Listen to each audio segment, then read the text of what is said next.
I'm making sure that my house doesn't get raided on camera. So I got a Dickinson AA shotgun with 12 gauge rounds ready to go. Nobody's going to raid my home, not at all, not even if they smoke Adderall. Nobody's raiding my home at all. I said nobody's raiding my home at all. And when they do, it's not gonna be fun because I got a 12 gauge shotgun.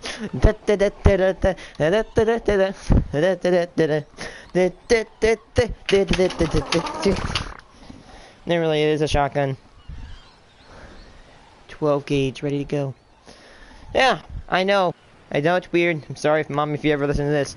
You tell me not to play with guns when you're not home. Hey, it's called home defense. I know not to shoot things or break things with a gun or whatever. Well, I will break one thing, and it's called a person who ever comes into this freaking house. I'm standing my ground.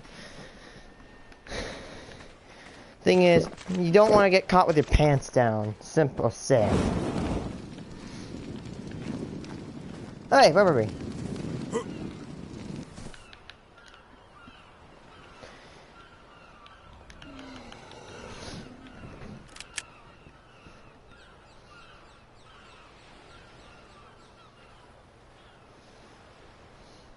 Walking on my first job by Optimus. What's going on, everyone? I love story times. Today I'll be coming back with a story time video. I haven't done one of these since I think it was like the seizure on the bus video. If you haven't seen that, I'm going to go ahead and leave a card to it so you'll see a little while here. So if you want to watch that, go ahead and click on that, click the link, go watch that video. But anyways, I'm going to go ahead and get into today's story, which is the time that I walked out of my first job, and I'm going to, tell you the story, obviously. So anyways, last year during my hiatus, after the whole Amy Slate thing, by the way, another Amy Slate video is coming this week, and she's still being a fucking scumbag. So it was after that I went on a hiatus here on YouTube, and I had a job in real life, and I can't show you the name of the place because I could probably get sued, even though I don't think they care about me saying anything about it. You never know. But anyways, the place was like a diner, and it wasn't exactly fast food, but they made like hamburgers, they had all kinds of different sandwiches, and like the main thing of the place was that they made a different type of hamburger from usual, but they also sold milkshakes. One of my town hired me, and it was my first job, and I went ahead and started working this job and everything. And I didn't work it very long, so I didn't really even... Is it a steak and shake? But anyways, at first it was pretty decent. I mean, I was learning how to do it. I was familiar with at least one, because you can't set one person doing stuff like that. And for a while, everything was okay, so, I started going to work, about 4 days a week, probably. And it was pretty tiring, I guess, but it wasn't, like, super hard. I just really had to get used to doing it, because, I went from playing video games all the time to working a job, so that's a little bit of a transition. So at first I was having problems, and it wasn't with, like, making stuff, because, like, it's really easy. All you have to do is put what they call the shake basin, which, by the way, is not real life. Put that into the cup, you go ahead and put in, like, the syrup and the shit that you put in for a certain milkshake, you put it on the little blender, you wait for it to blend the shit up, pull it off there, you put it back into an actual cup, because you can't put an actual cup on the blender and break it. Then you, like, put whipped cream on top, and then put a cherry Looks on a bit weird, but... what's not to be done, and then you send it on its way. Well, when the place is one of the only places that sells a really good milkshake in a town of 60,000 people, there's a lot of people who want to come in and go get some milkshakes and shit. So not only was transitioning, starting to kick my ass after the first week, the other coworkers were just getting really shitty with the entire morale of the store started going down. And I wouldn't say it's because of bad management. Let's just say some of the people there were like, drug addicts. There were some people there who were attacking but it had its big differences. A lot of the times, just the shitty employees kind of ruined everything for everybody else. They were really negative, and they just kind of fucking ate at the entire morale of everybody else working. And when you're working in fast food, and everybody's nothing's getting done. Nobody's getting the shit right. And it's pretty important to get shit right in place. Where a lot of people are coming through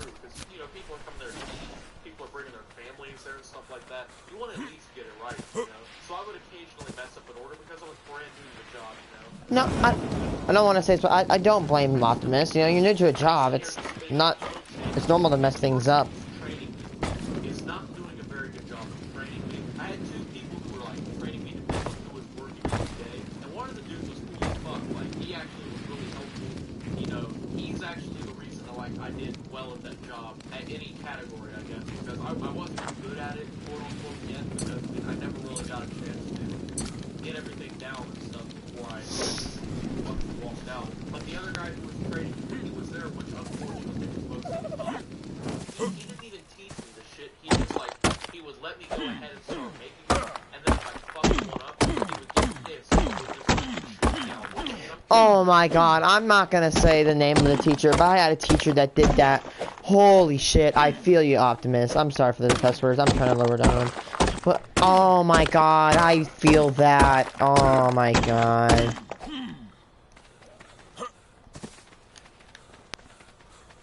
You know, he's been working here longer than I have. So obviously, so then it boiled down to one, like, I think it was a Friday night, like, you know, I just got done with school, I went to work, and I didn't know at the time that I was going to walk out of my job, but a lot of shit had started complicating with the job already.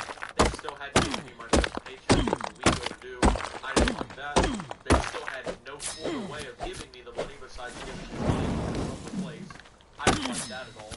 So, I was just getting a little bit fed up because the people who were training me were treating me like shit. And they would go and tell, like, because there's the staff that makes the food, there's drive-thru that, you know, puts the food through the drive-thru, there's the servers that deal with the main restaurant, and then there was, like, the milkshakes, who, you know, made the drinks and the milkshakes, and in the back was, like, the dishwashers and stuff, but when someone's being trained on milkshakes and he's kind of not adjusting well for like his first week and a half of working there, and I mean it kind of holds up the rest of the store, especially like drive-thru and stuff, and then they get bitched at by the customers because people are kind of stupid. So in turn, they go back and they're like, "You guys need to step your shit up." And instead of telling them that I'm still adapting to the job, which I mean it's not really their job, you know. I mean they come to work alongside me. They don't know how to work there. I've only been there a week and a half, and some of them understood that, but some of them didn't, and that's fine. But when you have your trainer who's sitting here supposed to be, you know, training you how to do the job, he's not doing that. He's just kind of letting you swim in the water with no, you know, there's no life vest or anything, and you don't know how to swim, and he's not teaching you how to.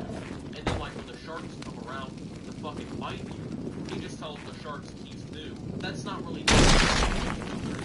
So then he starts telling a bunch of bullshit to the other employees about, you know, about my work ethic and whatnot. And he starts talking shit, and I'm cool with that. Like, I'm not gonna do anything about it. I mean, I make minimum wage. What am I gonna fucking fight him for, like, $8.15 an hour? Who gives a shit, right? But it gets to the point where it's getting brought up to management, and the management's kind of starting not to like me because, you know, I'm getting everyone to fucking bitch to them, and I'm getting customers to call and bitch to them because I'm, you know, still learning fucking stuff up, right? He set me the fuck off that night because we're sitting there working. We got a huge influx of people coming in. It was like 8 o'clock on a Friday night. Everybody's hungry, right? And I mean, I tried. I really did. So I'm sitting here working with him.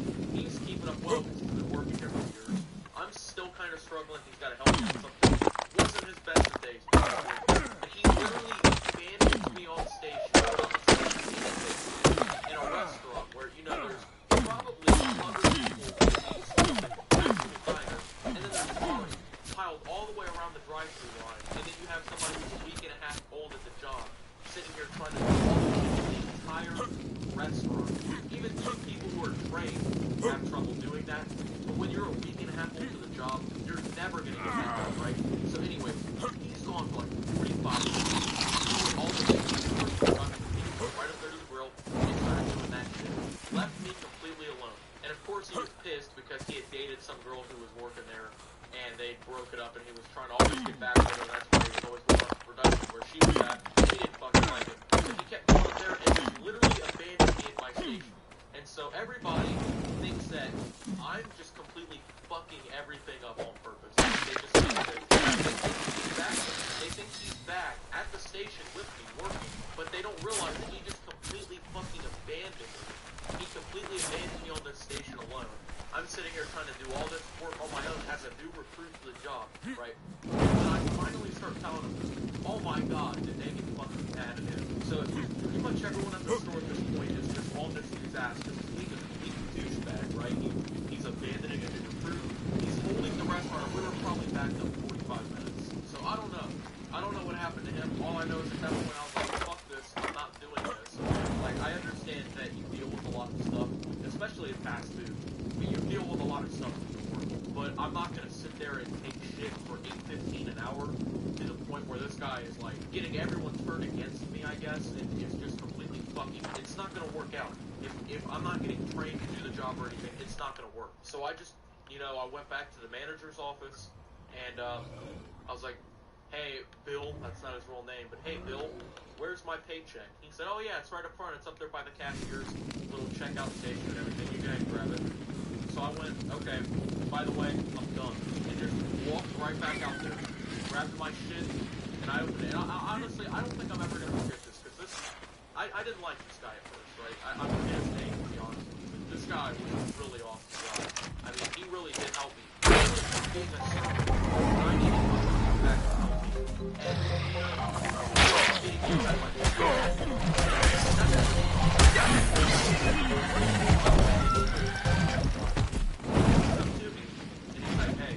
I just want to let you know that you're doing a great job and everybody likes you. And I was like, so I just doing my job, walked out the door.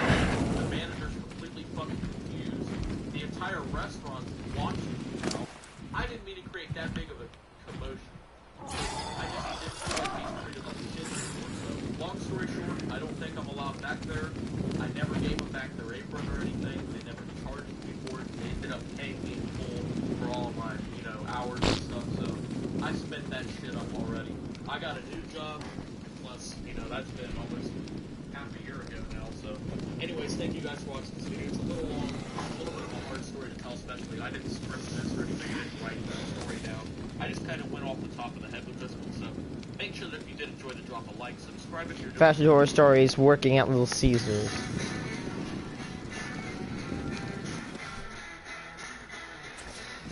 I swear I'm being stalked.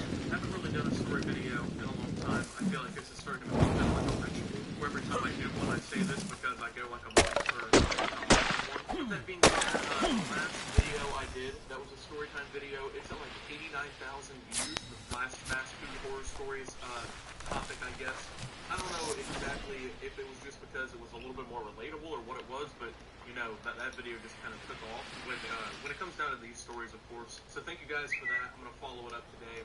And with that video, it was like 3 or 4 very specific stories from both of the jobs I have. Today, I'm just going to kind of focus in primarily on working at Little Caesars, because there was plenty of horror stories about that place, even though it was significantly better than my first job. There were still obviously some problems and stuff like that, so I do want to thank all the channel members who give $5 a month to help support the channel and my content. They get to see these videos earlier than everybody else, so if you're one of these people who enjoys these storytime videos, I say this all the time, but I'm going to try and make more of these. But if you want to see these early for whatever reason, it helps your schedule, and you want to see them earlier, whatever the deal is. You also want to support the channel, you can, you know, do so by hitting the join button down below and the link to the channel, the link in the description. Or if you just want to continue to enjoy them without being a channel member and getting all the other perks, that's also completely fine. But yeah, today we're just going to be talking about working at Little Caesars, which I only worked there for a couple months. It wasn't like a couple-year job or anything. I'm almost certain that if I worked there for several years, that we'd be making like 8 or 9 episodes in this little, I guess, mini-series. But actually, someone enjoyed this job when it came down to it. I didn't work like ridiculous hours or anything, and you know, I dealt with pretty much everything in the store just simply by ignoring the problem, which I've come to realize is a very significant strategy in my pocketbook of tactics when it comes down to dealing with things that I just really don't want to deal with. Just ignore the problem, pretend it's not there. If it boils to a head or anything, it's on somebody else because, hey, I wasn't paying any attention to it. So, with that being said, there was a lot of insane policies, co-workers, stuff like that, customers. You know, working in a job like that, it hits you from pretty much every angle.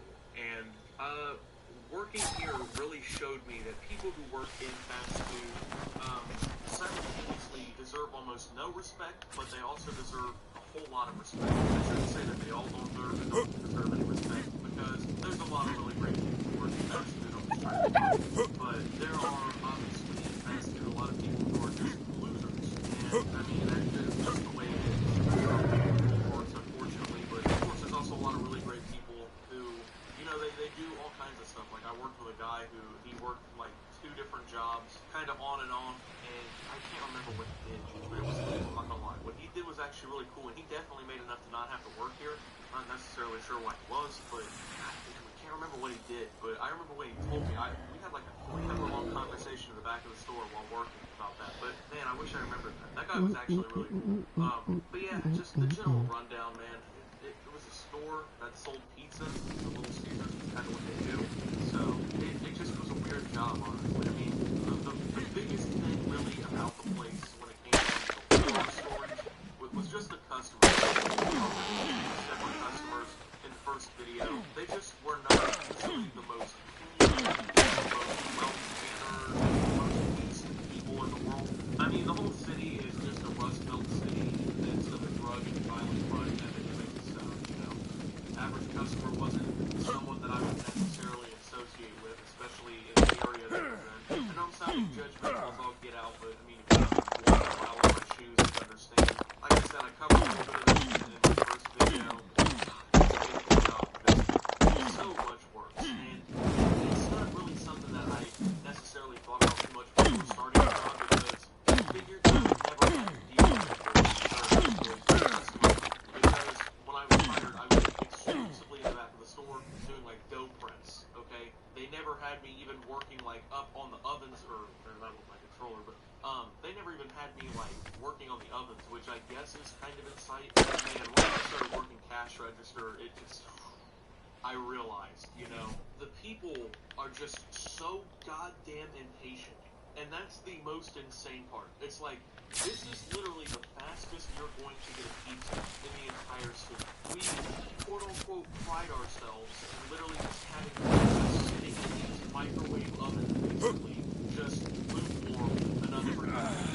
You come in and pay a pretty cheap fee for these pizzas, and then you leave. The whole process takes like 45 seconds. But these people think that we need to insert like a sensor, that like once you come through the door, like it somehow transfers all the nutrients into your stomach and you become immediately full, and it like reads your wallet and it scans your card for you. It's insane. Plus, these places too, especially with the Little Caesars, you think that the process of ordering a meal from this place is so streamlined and basic that no human being, even one that I would say had zero brain, there's no reason that they should ever have trouble or worry.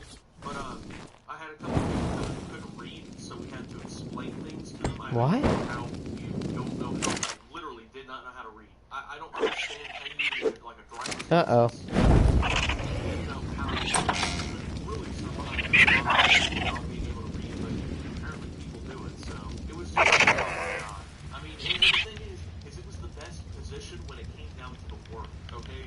Because when it came down to like the physical things you really have to do is like turn around, take the pizza out of the oven, not necessarily an oven, but take the pizza out or the breadsticks or their pre-planned order out of there. You put it on the table for them, and then you literally hit a couple buttons on the register. They're all labeled, really easy to learn. Take their money and give them change, or, well, because most people use a debit or credit card, pretty much the end of it, but the only thing that you had to do was stuff circles on the front of the register. Too heavy. 4 or 5 different sauces in this little thing. They're like $2 for $1. That's pretty decent. If you do eat those Caesars like I do, recommend that you try them.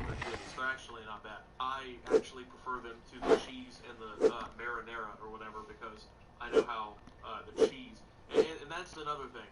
I didn't think it was going to be the greatest thing. Like, I thought it would be like the cheese sauce that like you okay, that would be for a real loot in my opinion. Like how it seemed really weird. Cheese in a bag. Like, you know, I know Canada has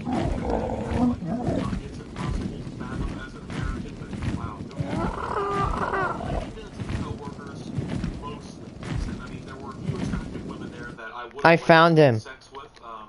You know, however, I didn't necessarily work in my favor. With some, I didn't win any of this situation. I found this however,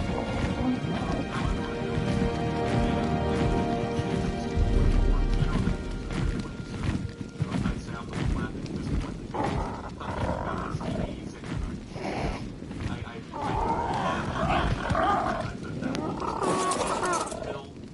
Co-workers, I would say. You know, you got some decent ones, you got some completely awful ones. Yeah, you just... I didn't necessarily seek out to become friends with any of them. A couple of them I did become pretty decent associates with or whatnot. Realistically, I would say probably the truly worst part was just the atmosphere. Co-workers were fine, which I'll probably do a co-workers and stuff because I have so many stories about co-workers, but I mean, it just sucked. We were peddling cheap pizza. There was always 1,000 degrees.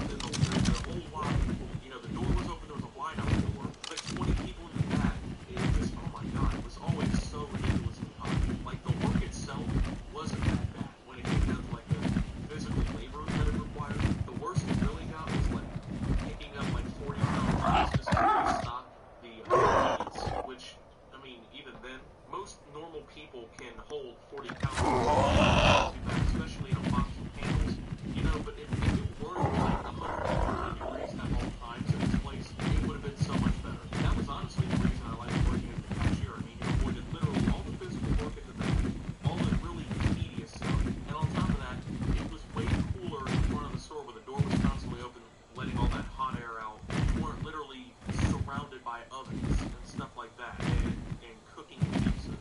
Yeah. Temperature and stuff. Tedious, especially like dough pressing, because if you just sit there for 4 hours and you're like going into the walk-in freezer, going into the and take it to the station, and you're throwing it around in the flour coat, and then you're pressing it, and making sure that it's flattened out enough and stretching and stuff. That way it can go down the floor. Send it down through this press twice. Make sure it's flattened. Take that and you put it in a first you get a cornmeal in this pan. Okay, and a lot of the times pans are still pretty hot because they just came out of the oven and they didn't wash, but sometimes they didn't wash either, so they were still extremely hot. And just throw this shit in there. Super heat. I mean, it wasn't hard, it just like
I didn't realize how close I was to the mountain.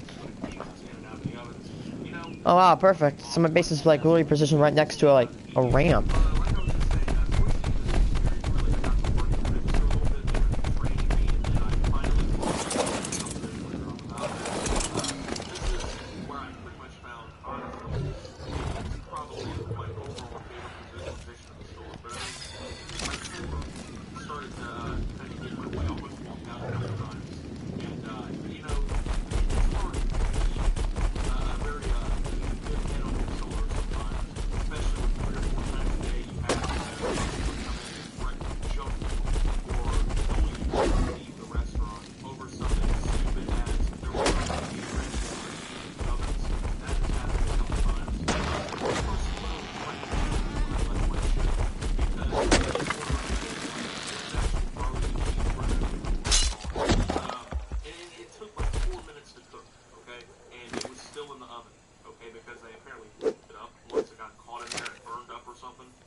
Wow, that's sad. Deal with a lot of that, but we knew they weren't going to. There's 90 cameras around the whole premises.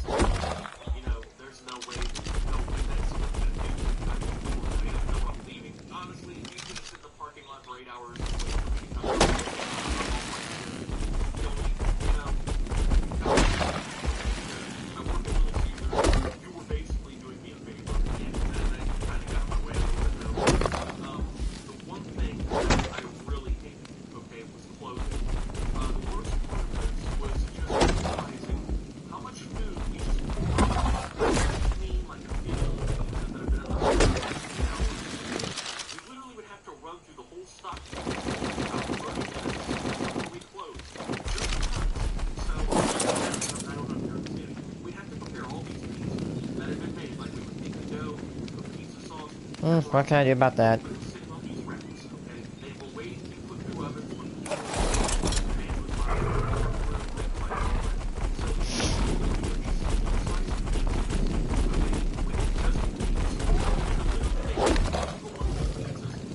So, we run them through these ovens. 30 minutes because we only had like one big oven had like 3 different ovens or whatever.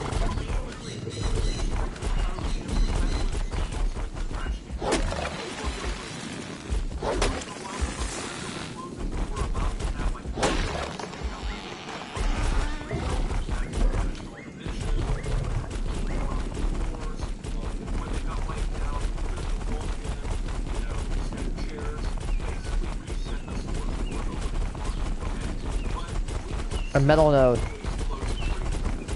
Metal node, let's see how much you get.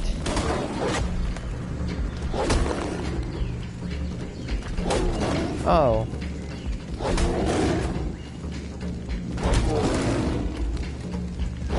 That's saber tooth. Yeah, that's bad. Good thing this thing does too much damage. Right.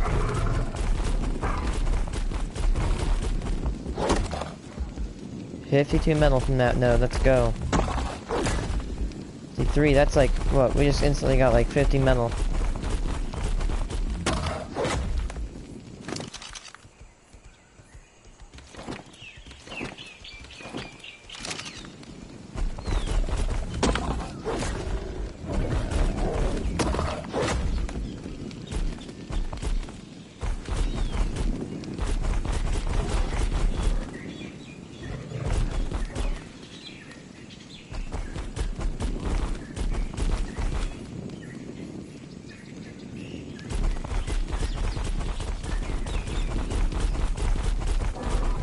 Where are you?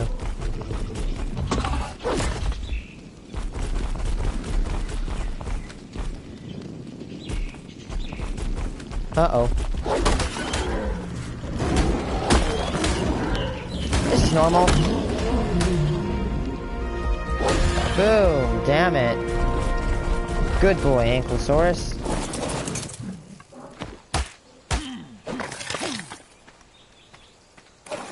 Surprised this thing is keeping up. Damn, bro.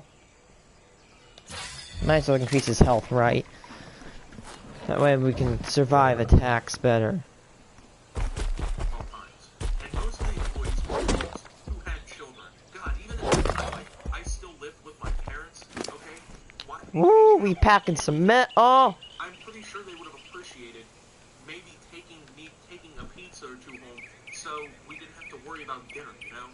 Even though it was like 11 o'clock at night, I mean, sometimes we ate really late. We're throwing away all these pizzas while these people are literally struggling to actually feed their kids. I mean, I worked with a woman who had like 2 or 3 sons. She worked like 3 jobs, literally, to support herself. And these kids, and we weren't allowed to take this stuff.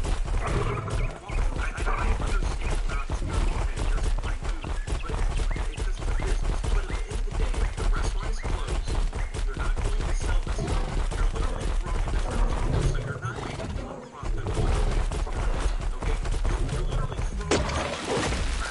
What is the harm in getting this stuff to the people who literally make the store function? I'm sure there's going to be some tight ass in the comments who types a 9-paragraph essay as to why I'm wrong and why Little Caesars is morally correct for not giving, you know, 6 $5 pizzas to the employees to make our lives a little bit less garbage, you know? And we had a huge homeless problem at this store too. Like, the homeless would literally, this is insane, I know it's going to be hard to believe.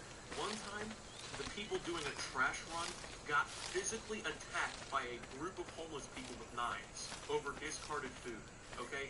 From that time forward, okay, we had several people go out and, like, and keep watch while we took trash out, okay? That's just encouraging that problem even more. You know, it makes sense. They were not killing any birds with any stones. They were using the stones and throwing it in their own face. It makes sense. But I don't know. I don't run on my nerves. With that being said, closing just sucked altogether, honestly. I'd come in at like 7 p.m. The store's been open since like 9 a.m. And I'd get to clean the shit show that almost 12 hours worth of employees left throughout the day. It's also a great way for the company to hold you an extra 40 minutes because you don't get to leave until it's all finished. I mean, the whole staff stays. Just a lot of donkey dong, man. Oh my god, I hated closing. There were a couple of times that closed that were actually extremely fun because we just kind of kicked off in the back. You know, that was the worst thing. It was really, I knew my time with the store was coming to a close quite soon, so I was just like, you know what, the company itself was just gone. I mean, I really do remember. Pizza, I think we still sell them. It was coming out, right, and we had an employee meeting and elevator work started. I didn't even work mornings because it was minor, but I had to be here like 8 a.m., and they acted like Steve Jobs just rose from the grave to announce the newest iPhone. It was insane. Like, this pizza was innovating and changing the game, right? It's going to have more pepperoni, it's going to have more cheese, but we also charge an extra $1. Like the investors were all just going to show up and see me, like, start clapping, like, fucking whistling and cheering in the parking lot. It was insane. They started promoting the hell out of it. I mean, it was all over the boxes. It was all over the design. I had a poster up in the front of the store. It was on the big sign out front. It was in commercials. It was all over the place. And we started selling these things like hotcakes compared to, like, regular food. I mean, they were flying out of the oven when that car started, but one of the stores would get like a $50 Amazon product with employees in the store that sold pizzas in the market, okay? There are these extra festive pizzas. On our market, there's like 34 stores because it's split over like 5 counties, and there's like 4 actual cities with several locations of these stores. And we're already underperforming. And then everyone just went ape shit. Like, I thought everyone would kind of realize what was going on, but everyone was just like,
They weren't really commonplace at this point. Maybe they were in larger markets and stuff,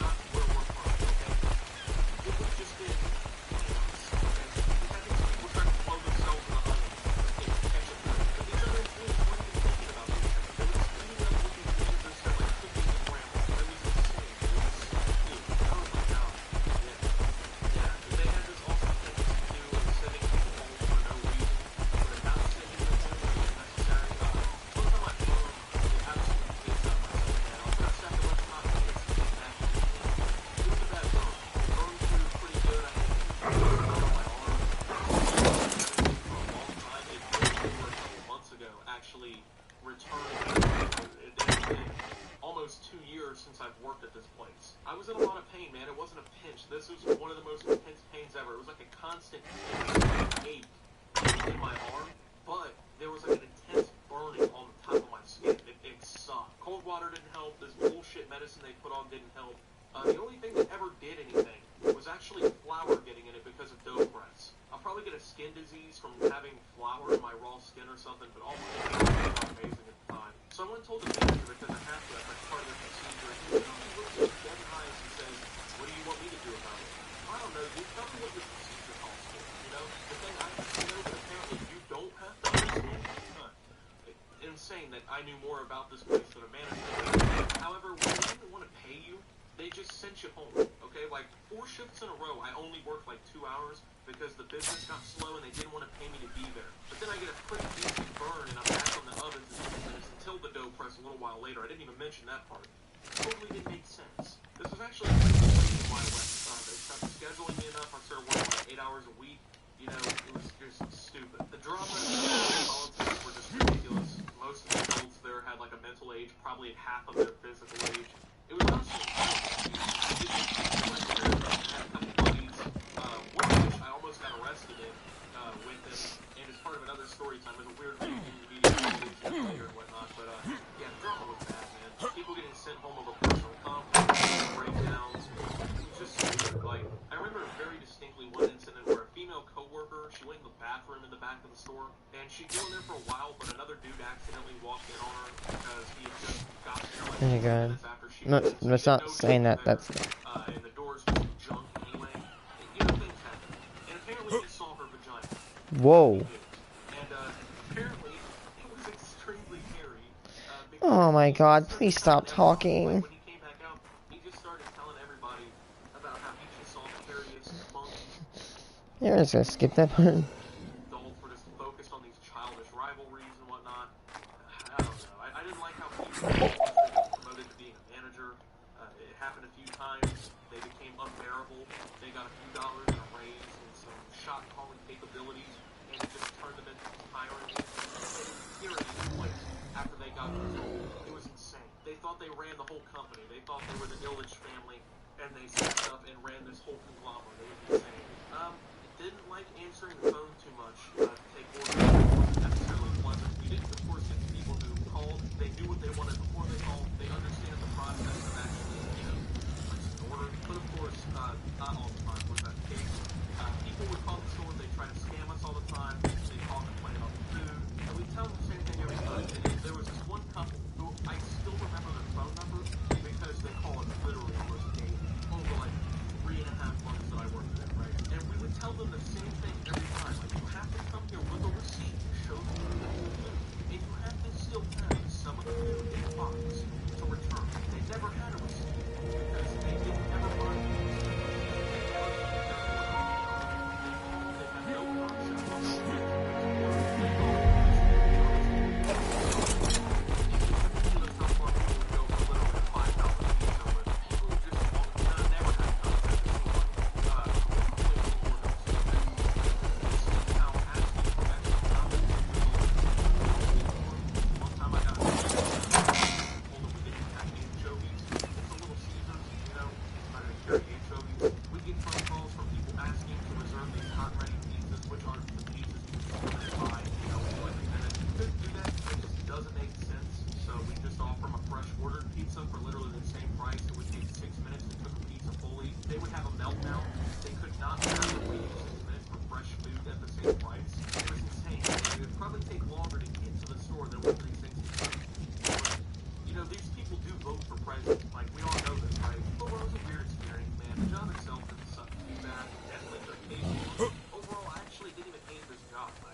Almost died.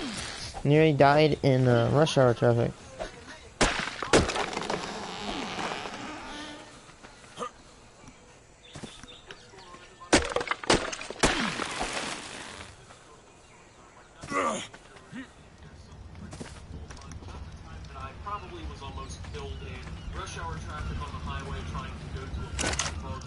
Literally the worst timing for anything to happen to my car. far. So at this point, this has been almost a year, in fact, just over a little bit over a year, something like that. I don't know. It was back in 2019, and I don't know if you guys know this or not. If you follow me on Twitter, you probably do. We're talking about like basketball and stuff like that. But I'm a really big Miami Heat fan. I have been since I was a kid. And growing up, like one of my biggest idols was Dwayne Wade. And at this time, he was making like his retirement farewell tour because of how good he was and stuff. All of his career accomplishments that he had. He was getting like a bunch of these like farewell games and stuff going on, like where he like when he was on the road playing with the other teams and stuff. Like he was getting a bunch of respect and stuff. It was pretty cool. Like a lot of the best players get it. Like Kobe got a farewell tour. LeBron, he'll probably get a pretty big farewell tour as well. So these are like pretty important moments in the NBA, right? To have these farewell tours going on for these really insane players who have impacted the game or made history in such a big way. So obviously being such a huge Dwayne Wade / Miami Heat fan, I really wanted to go to a game on his farewell tour, right? Like I wanted to see that because I thought it would be pretty cool. And the nearest game at that time would have been in Cleveland, Ohio. So Miami was going to be going to Cleveland, right? And it was going to be a few hour drive from where I am right now. And I was willing to make it and everything. So as time got closer to the game, I ended up buying tickets. I bought 2 tickets. So I bought one for me and I bought one for my friend Chris, because honestly, I feel like it would have been kind of like shitty and weird to just like go on my own, right? Like just try and experience something that cool by myself. So I wanted my friend to go with me to Splash and Talk today. Anyway, so as time comes closer and everything, I'm getting super stoked and excited for this, man. Like I had never been to a major sporting event like this in my life. I've been to like a minor league baseball game before, actually 2 of them, but I mean like I just don't think that really compares to like an NBA stadium.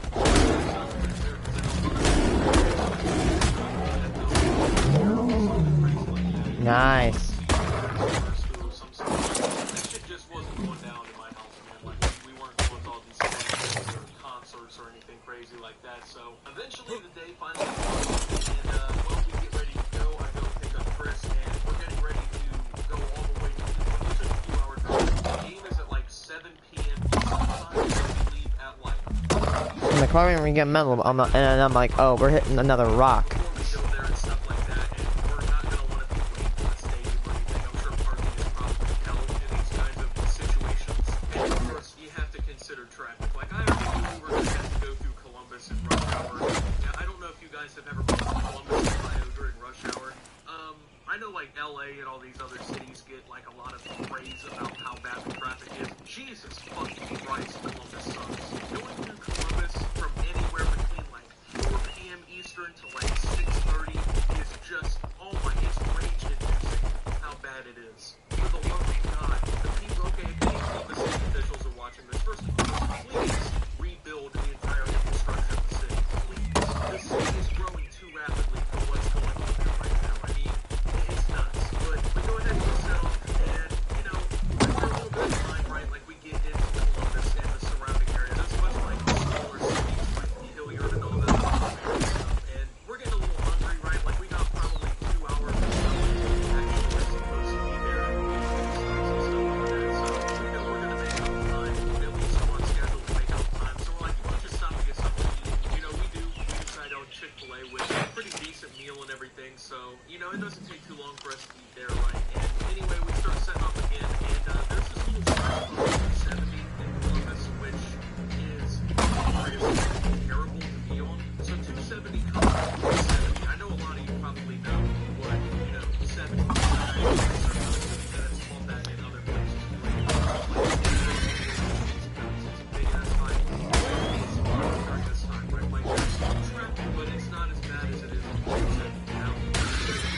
Oh, so it kills things when it comes God knows how long. around. This is one of the days where it's standstill, but traffic is going like 70 miles under the speed limit, and everyone's like elbow to asshole in traffic here. So we get on 270, and everything is fine up until this point. Like it's been a great trip and everything. I've enjoyed my time so far, and like I said, there is so much traffic around us, but we're still moving at a decent pace, right? Like it's one of the only times I've ever been on 270 rush hour and it hasn't been standstill or 7 miles an hour. It's terrible. We're kind of sail pacing our way through all this, and then I remember it so vividly. Like there's this weird stretch where like it slows down real heavy, right? Because it's like a slow turn going north. It's like this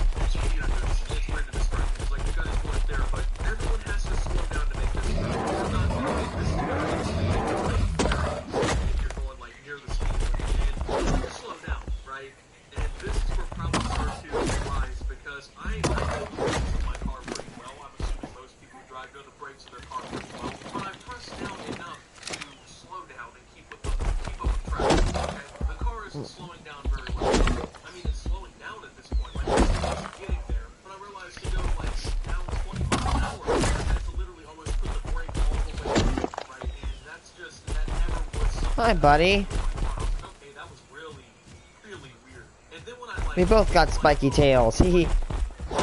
What is that, an armadillo?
No chance that we make it out of this and get to this game, but two people pull up. ODOT, that is the Ohio Department of Transportation. I didn't know this. Apparently they have vehicles that go up and down 270 and all the highways around Columbus and stuff in case people break down, so they can diagnose issues and possibly even fix them for you at no charge, which is amazing. Like, this concept to me was completely fucking incredible. Like, you might be able to fix this for free. So he's like, yeah, I'm gonna go ahead and check everything out, go ahead and check all the essential, fluids in the car and stuff like that. See if oil might be a problem, which oil could not have been the problem because it was the fucking brakes that were shooting. I mean, unless the oil was going to the brakes and they were slipping off the car or something, I don't know. They're not even in the same category or the same area of the car.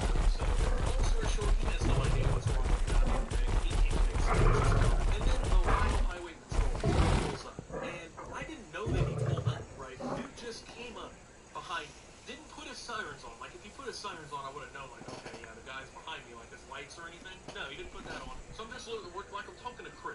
there's nothing else to do in this car. The man walks up to the window, doesn't knock on it or anything, is just like staring into the car, right? And that I felt like was a really weird way for him to handle the situation, but I eventually look over to the left and he scares the absolute shit out of me. Roll the window down, he asks what's going on. I told him that literally the car would stop and I just doesn't do anything about it. Like check the car, get out of there, start working on it or something. I don't know. But long story short, what ended up being wrong with the car was, I don't know, I'm not like a car expert or anything like this, so I might butcher this, but basically after, you know, years of wear and tear and everything, the car had one room, the brake pads were full, so there was pretty much no way except for the emergency brake to slow the car down or stop it whatsoever. Obviously, we did not go to that basketball game.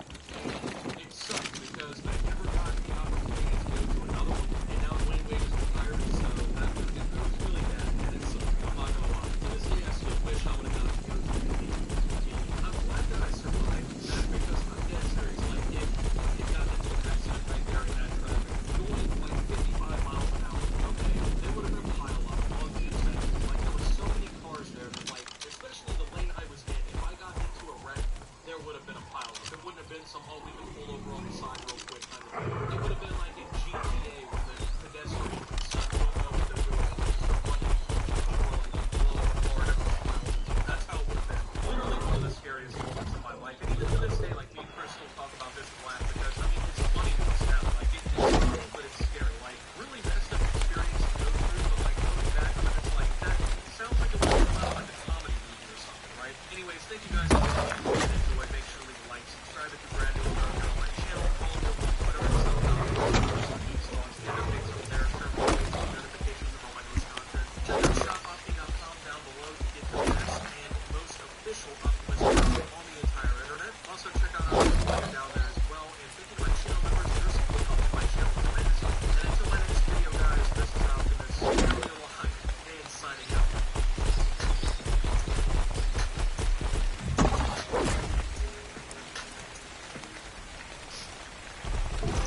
Gonna have to cut T-Rex sometime. Possibly we're gonna have to. Oh, obsidian. And a lot of it. Oh, let's get that crap.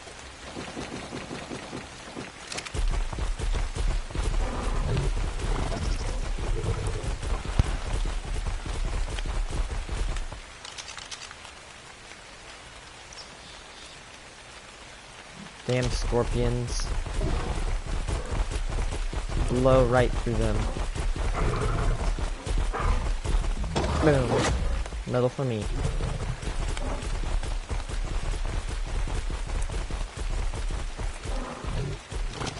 Stago, please tell me it's up. Okay. Oh yeah. Wait, do these rocks have so much XP?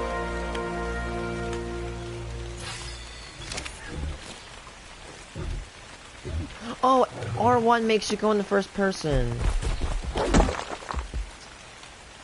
30 metal and obsidian. That's ridiculous. Now we can make polymer.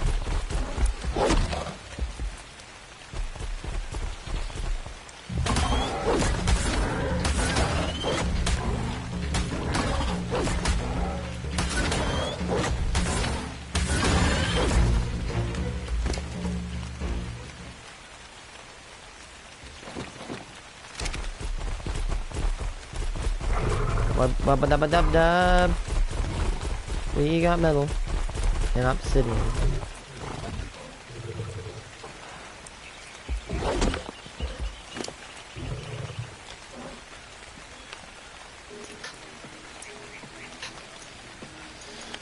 Nearly robbed at McDonald's.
go places and see family, things like that. I mean, pretty typical Christmas Eve kind of stuff going on there. But this time around, I went to my aunt's house, and this, of course, is called Christmas Eve of 2018. And like I said, I went to my aunt's house, and I was there for a few hours and everything. And I know it's going to sound weird and everything, and even looking back on it, I think it was actually a little weird because, I mean, I can kind of not the holiday, you know what I'm saying, kind of enjoy those stuff with the family, but I actually didn't eat.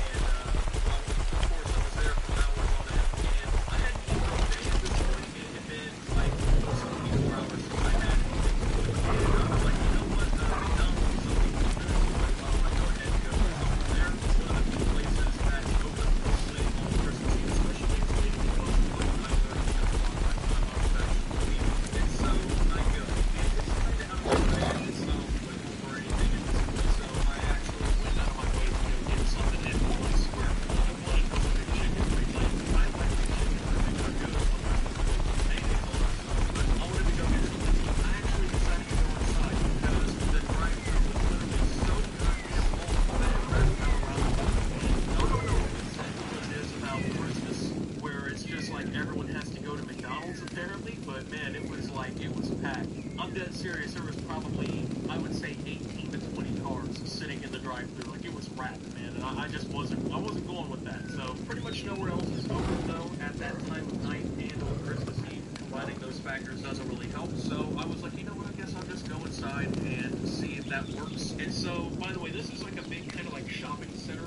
This is actually in, like, it's not one of the like standalone McDonald's or anything like that. Like, there's a whole bunch of department stores or whatever you want to call it. Like, there's big stores and stuff mixed with little ones in the shopping center. Like a couple gas stations and other like standing buildings that are out in the parking lot. And the McDonald's is out here in the parking lot. Like, it's not obviously a shopping center or anything. And so there's this big ass parking lot. And there's How much money do I have? this parking lot, which, by the way, Not as much as I have, but I have a lot of obsidian, which is even better. really like parking next Okay, especially if refresher. Obsidian, we literally, I know it's dumb. I'm sorry if we did this. We literally had to cheat to get obsidian. Now, we found the perfect way to get it. How's this doing?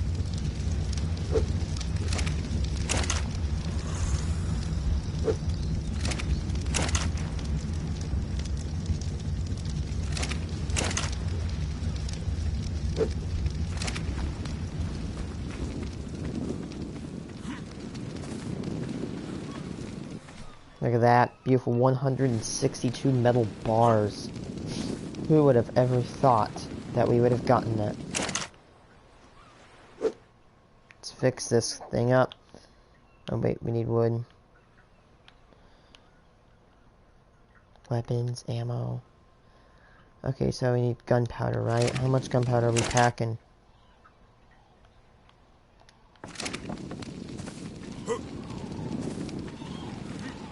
Well, first of all, you know, take this obsidian. And we're gonna store it on the boat. Yeah, long explanation short, obsidian is a very, very, very, very, very, very, very, very valuable resource. You make polymer, which makes assault rifles, modern, like, it makes assault rifles, it makes scuba gear, like, anything that's, like, modernish, like, you know, yeah, assault rifles, scuba gear, you need, like, it to build, like, motorboats, it's just insanely good.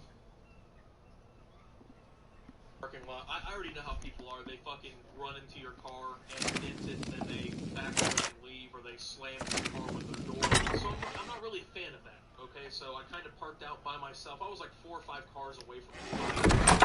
There was this SUV, literally, like, it was the closest car to me. Like, it was like 5 away from me, and so I you know, didn't really mind or anything. That was far from me, so I walked a little bit to get to McDonald's. I would literally rather walk than have my car dented or anything like that. Not really a big deal to me. So I walk into McDonald's, and nothing happens up until this point. I actually go in there, and it's really not even that crowded. Like, there's a few people in there, and there's the employees, of course. And by the way, I definitely don't recommend going into a McDonald's on Christmas Eve. Nobody in there wants to work. Side note, but nobody in there is trying to do anything.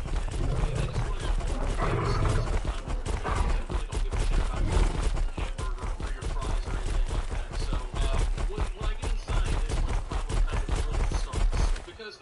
that I left my phone out in the car. I was charging and everything all the way there, and, well, obviously, I left my phone out in the car. Another side note, the reason I refuse to leave my phone in the car, I know there's some people who probably think that's weird if you live in, like, some awesome community or something like that. Like, oh, there's no problem with that. Where I live is kind of bad when it comes to crime. Like, the crime rate is 4 times higher than the national average. There's a shit ton of theft and burglary. It's insane how much that actually occurs here, and I'm really not trying to lose a phone because I left it out in the car and risked it for some, like a chicken and some fries. Like, I really wasn't trying to give up my phone over some stupid shit. So I decided before I was even going to order it to go back and get my phone. I don't want to leave it out in the car. And I guess while trying to avoid another crime, by the way, this McDonald's is, it seems like it's in a nicer part of town, but shit always happens in this area. Like, there's always police work in these parking lots and stuff. I don't know why. I'm assuming people probably honestly use it for drug deals or go around and burglarize the cars, which, I mean, really strengthens my suspicion of the fact that there's police nearby all the time,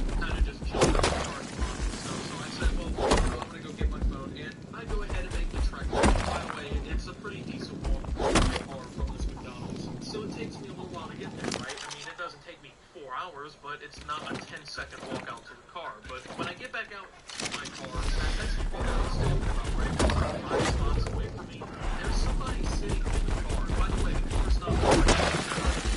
There's no passenger seat up front, and he has his feet up on the dashboard. Okay, so I just kind of saw him. I go get my phone out of the car. I unplug and everything, shut the car door, and so I go back into the building. And because he's parked, you know, towards the McDonald's,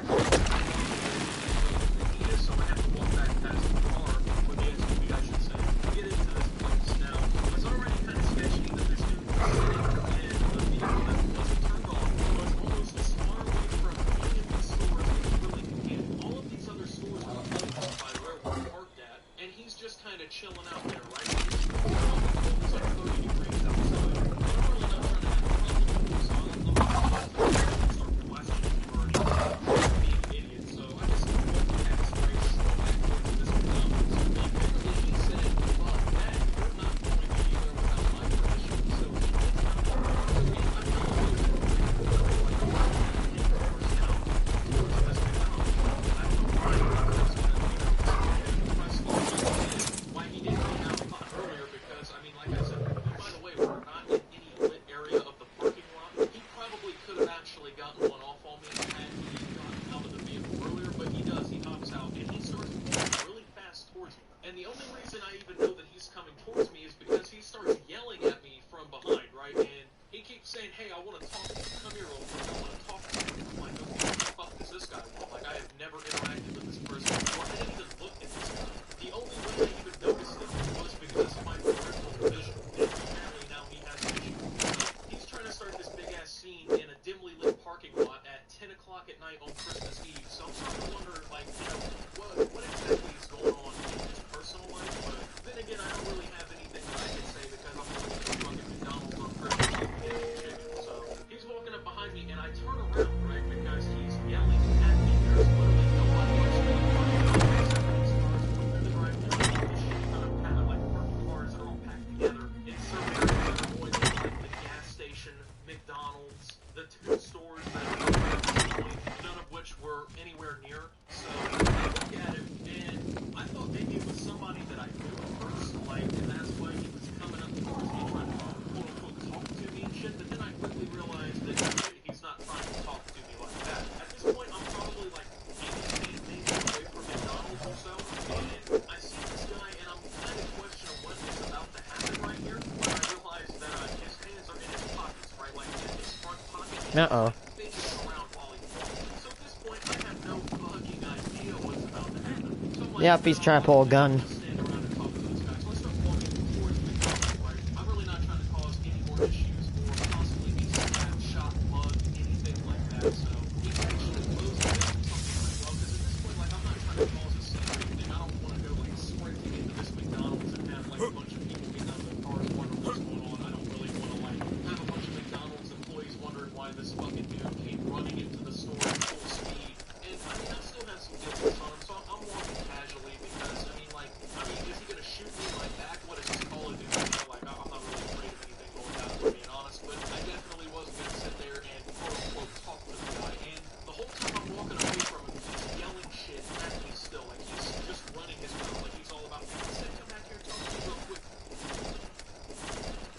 Hmm.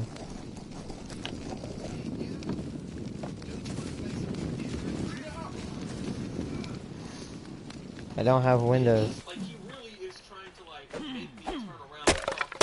Trying to scare me or, like, make me mad or something. I don't know what he was trying to do, but I didn't have anything on me either. Like, I know a lot of people actually, like, conceal carry and stuff like that. I'm about to say, dude. I'm old enough to do that anyway, legally, so I'm not trying to get arrested. I'm about to say, like, yeah, I'm sorry, but, like, if I had concealed carry, I'd be like, get away from me, or cops are called. Honestly, I would pull a gun, okay? Not saying that I would want to hurt anybody, but hey, it doesn't matter, because if we're going into this situation, no matter what it seems like, somebody's gonna get hurt. Somebody's gonna get demolished. I didn't have anything on me either. Like, I know a lot of people actually conceal carry and stuff like that, but I'm not old enough to do that anyway legally, so I'm not trying to get arrested for having a weapon that I'm not supposed to have or anything like that. It's a pretty serious charge, so I beat it into McDonald's, and I'm going right back up to the cash register because I kind of thought in my head, like, I know these guys are probably trying to kill me. Like, I know he watched me probably grab my phone out of the car because I never put the phone, like, in my pockets or anything like that. I just kind of had it in my hand. And honestly, a lot of phones actually end up missing where I'm from. I mean, you look on, like, Facebook Marketplace or anywhere like that, and there's literally just tons of phones. I'm pretty sure that's kind of what's going on there, maybe, but it's always, like, a lot of phones. Like, they'll let you know, like, oh, hey, by the way, the phone's locked, something like that. So, you know, pretty suspicious for somebody who, you know, just has a phone for a couple weeks and doesn't want it anymore. And I knew he wasn't going to follow me inside the building and try to do anything to me. I mean, I'm not really stupid. I mean, if he went inside of this building where there's cameras pretty much all over the place and tried to do something like that, I mean, yeah, he'd be caught pretty quickly. He was wearing just a hoodie, some jeans, and shoes. It wasn't like he had some black ski mask on or something to conceal his identity. But now, once I go inside, I get my food and everything, and obviously McDonald's is closed. All windows out there, I didn't know, so he would see my car out in the distance, and I watched him go all the way back to the SUV. The car and everything, so I don't know what exactly is about to happen, but here's the weird part of everything. You know how I told you guys that there's like police that kind of just kind of chill out in these parking lots and whatnot and all that stuff? Well, somewhere in the parking lot, and I didn't know that, and he watched this whole thing unfold, okay? So when I left, right, I was just gonna go back to the car and kind of just hope that shit wouldn't break out, even though that's a really stupid thing looking in hindsight, like that was just completely foolish of me. But the thing is I had like 3, maybe 4 inches on this guy just from what I could see from afar. I mean, maybe he was actually taller, I thought he wasn't close, but he was a pretty good distance away. It looked like he was a little bit shorter than me at least, and I know I probably had maybe 50 pounds on this guy, so if he didn't actually shoot me, like maybe hold my own, maybe not beat the complete shit out of him, but maybe at least deter him from robbing me if that was what was going on. So I just said, fuck it, and walked out of the car, or at least the moment I come outside, this police car comes by the way, drew the attention of literally everybody, and he gets up out of the car and he walks over to me and he's like, hey, I want you to tell me what happened between you and that guy when you were walking in here. And I'm sitting here thinking, like, you couldn't have done anything 20 minutes ago when the shit was actually unfolding, but I wasn't gonna sit here and write him a 4-minute message or anything. I was trying to go home at this point. I had to wait in line. There's like 3 people in line and everything, and I ate my food, of course. So I just tell him, like, I don't even really know what was going down. I just walked past the car out there, and he got out and followed me, and that was pretty much the end of it. And I guess the content didn't leave, so that's what I assumed because, well, when I was walking back to the car after the police officer came up to me and everything, the SUV was completely gone, and there was no signs of this person anywhere around, so I have no idea if the police officer talked to him or not. All I know is he came up, pulled up out front, made a big scene, and asked me what happened, and I told him basically what I knew. This guy just kind of followed me into the building, talking about some bullshit. I have no idea what was actually supposed to happen, but yeah, I mean, to this day, like, knowing the shit that goes on where I live, knowing how bad it is, like, when it comes to, like, theft and shit like that, I'm pretty certain he was gonna try to rob me in the parking lot, and it was probably a good thing I went out and got my phone, because, I mean, if he was there looking for shit and was gonna be rummaging through cars, I mean, my phone was literally right up front, so it would have been seen pretty much instantaneously had he went through the car. But yeah, it was a pretty weird experience, and ever since then, I've been extremely cautious wherever I go to make sure that, well, I'm parking in a place where people aren't sitting in cars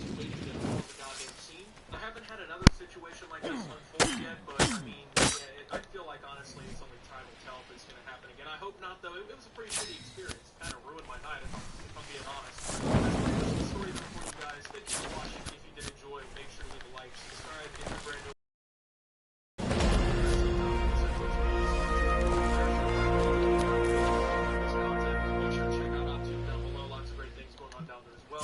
Thank you to my channel members. Your support helps my channel tremendously. And until my next video, guys, this is Optimus getting robbed through parking lots and signing out. Oh, I nearly got arrested. People is asking me what I got on. They were like, "Hey, Brandon, what you got on?" Don't worry about it. Don't worry about it, sweetheart. Don't worry about it, sweetheart. And this is everything Braces isn't. More comfortable, fewer emergency appointments. Invisalign. Welcome back to another video. Yeah, today I'm going to tell a story. So this is the times that I almost got arrested. Well, one of the times I almost got arrested. Believe it or not, I've almost been arrested several times throughout my life. This is one of the closest times I've ever been to getting arrested. And most of the time, when it comes down to almost getting arrested, it's just like most people when it comes down to it. It's just me doing really stupid fish. And I can't even front like it's not, but that's almost exclusively what it is. I can't even sit here and pretend like it's not, but yeah, this is basically what it was. So I have told this story before, but like with a lot of these story videos, I just think that video was really horrible, and I made it like, I don't know, it's been about 4 years ago now, so pretty much none of you have seen that video, so there's really no harm in like updating that video and remaking it. So yeah, you pretty much never seen it, so we'll go ahead and remake it and put that up as this video today. So yeah, this is the time that I almost got arrested as like an 11-year-old child. So yeah, I was 11, and it was the middle of summer too, so I was just kind of hanging out on summer vacation with my cousin. I spent a lot of time at my cousin's house on summer vacation. I basically lived there during the summer, and spent so much time there, so we didn't really do like a whole lot of crazy stuff while we were there. Most of the time we just kind of played video games, like we would play like PlayStation 2 or 3. This is back when like when Portal that was out, so we were playing older consoles and stuff this time. This is back when like Modern Warfare 3 was out, so you know we were playing a lot of the older Call of Duty games and stuff at this point. So that's pretty much it was the day with the system, a lot of that kind of stuff. We would go outside too. We had some friends in the neighborhood that we would play with. We would shoot hoops and stuff like that out in the street, and we would also ride an electric scooter and stuff around the block.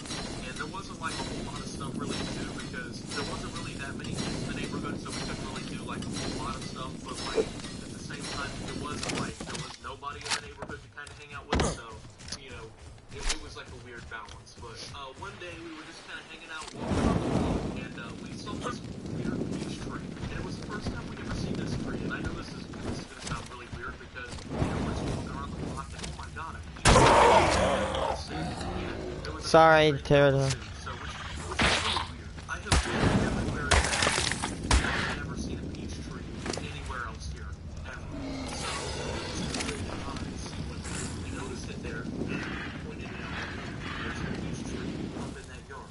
And we're all just kind of like looking around, and we kind of go over there, and there's nobody home. So, of course, we're stupid kids, and I'm not telling you this story to tell you, hey, this is what you should do. I'm telling you this story because I'm telling you, hey, I almost got arrested doing this. Don't recreate these actions. Not necessarily a good idea. I literally was almost arrested for doing this. So, we went up in this yard, and we like picked some peaches off this tree. Yeah, kind of harm, kind of foul. Should be going to people's yards, picking fruit off their trees. Not necessarily a very good thing to do. Not your tree, not your yard. However, no one really said anything. No one saw us, so no big deal to us, right? So we walked back out to the sidewalk, and we have this electric scooter. Now there's 3 of us because we're hanging out with one of our friends in the neighborhood. He lives down the street, so we're just kind of hanging out, right? And we're just enjoying these beaches and stuff. And I don't know why, but we would have these like weird moments where we would straight up invent games on the spot. Now I don't know if you guys did this, but like we would just straight up invent games right there on the spot. Like this time we straight up invented one where the object of the game was to throw peaches at each other while one of us had to avoid the other one's throwing on the electric scooter. I don't know why we decided that was the game we wanted to play. I don't know how we came up with this idea. I don't know why we decided this was a good idea, but this is what we decided we were going to do with the rest of our day. Apparently there was just infinite peaches that grew up this tree. Apparently, you know, whoever lived at this house was going to arrive home and be like, oh hey, I wonder where all the peaches on my tree went. I don't know, like I said, we were kind of stupid. We didn't really think this one through. We didn't necessarily have the biggest brains going on there, so it was just straight up degeneracy at this point. So we're picking peaches off this tree, just being idiotic, and we start playing this game. So one of us gets on the scooter, starts riding it back and forth. We're throwing peaches. Another red drop. Aiming for the head deliberately, of course, you know, trying to inflict as much damage on one another. So, Yeah. you know, we're living on, we're throwing them as hard as we can, you know, trying to go hard. So, we're just playing this game, and keep in mind there are cars parked along the side of the road. We deliberately went to a spot in the road where there were no cars. So, we went to an area where there was an intersection, where there are no cars parked there. You legally cannot park your cars close to the intersection because, obviously, people need to be able to get to that intersection. Well, anyways, we're playing at this intersection, there's a stop sign there and everything, so we're kind of just hanging out there and playing this game, and we're just kind of throwing these things. We're not hitting any cars or anything like that, so we're just kind of hanging out in this one spot. We're playing our game by ourselves. Of course, we didn't even pick that many peaches off the tree. Like, we were trying to be mindful of that. Like, we didn't want to ruin this guy's tree. We didn't want to ruin his yard or anything. We were trying to be as mindful as we could, but we were still being, you know, we weren't being mindful because at the end of the day, we were going into the yard and taking peaches off this tree. That's not being very mindful. But anyways, of course, somebody noticed what we were doing, and they did not enjoy it at all. So, one of the people who lived in this area noticed, of course, hey, there's 3 kids out there. They're throwing fruit at one another in the middle of the street where there's all these cars parked, and no one is like saying anything to them. No one is approaching them and like telling them to stop. What's going on here? So I guess he took it upon himself. I don't know. He decided to come outside and say something, and he sure said something. All right. Now at this point, our game had involved just throwing peaches at the stop sign. Yeah, which I don't know. I don't know, man. It wasn't a good.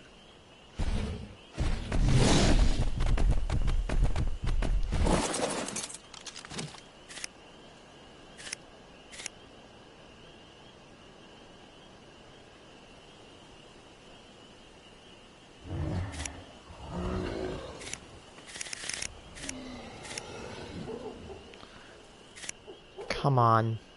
Come over the hill.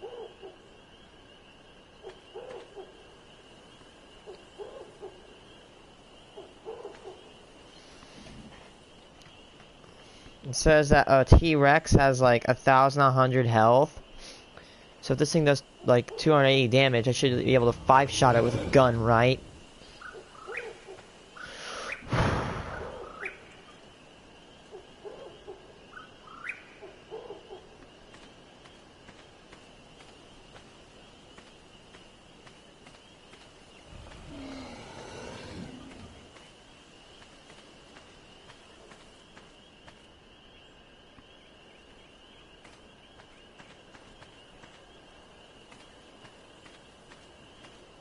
She seems to be like going in circles. Like I saw her not in the mountain, but then she came up and then briefly went down.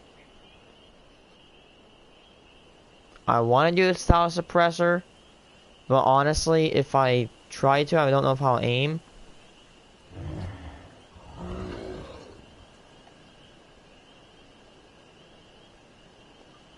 Since I don't think I can do this, I think.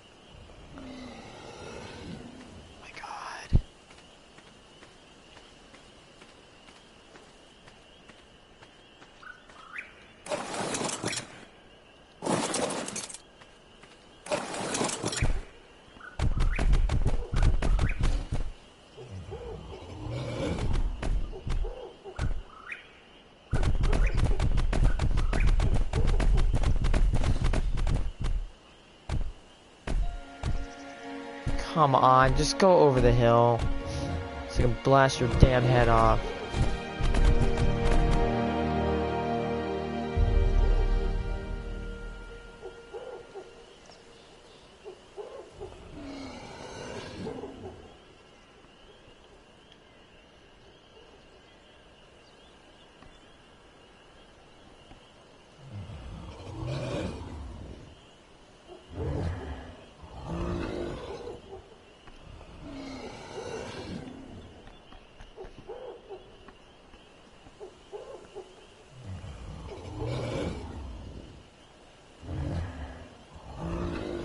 Weakness. When it comes to raw power, Rex have few weaknesses when they are easily overpowered lesser creatures and able to get or to train surprisingly well. However, Rexes are not very intelligent, like other creatures. They tend to go aggro on the closest thing in the area from the side, so it's probably attacking something. Steer clear of that mountain line, no.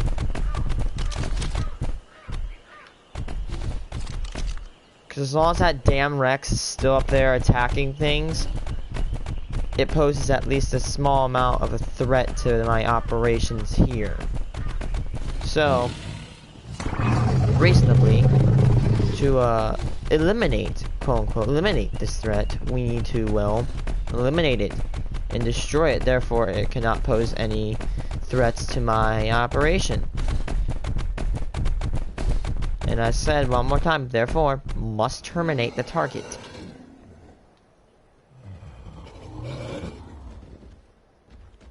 What the hell?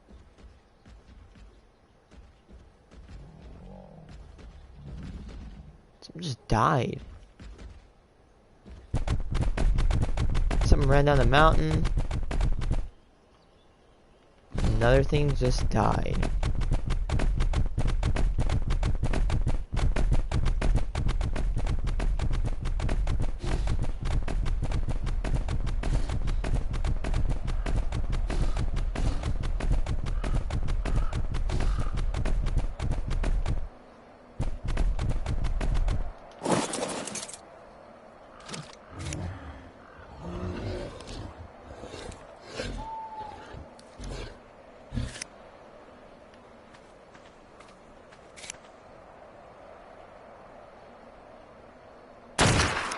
How did I miss that?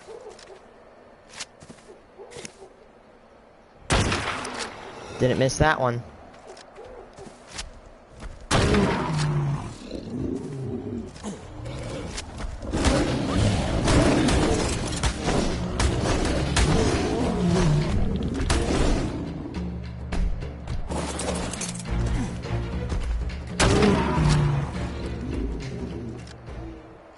Load that bullet in. I think I have that. That dude just got destroyed. Apparently they pounce. You just saw one just pounce their boy. You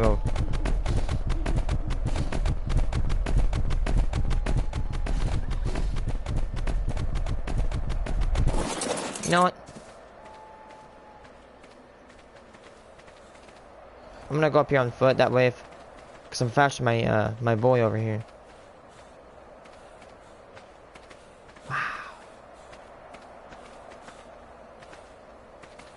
See everything from here. You can see the island.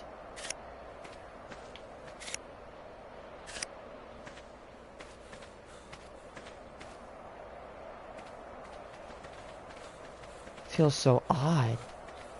I'm quite literally up one of the highest points in the game. I bet the... What is this? Crystal.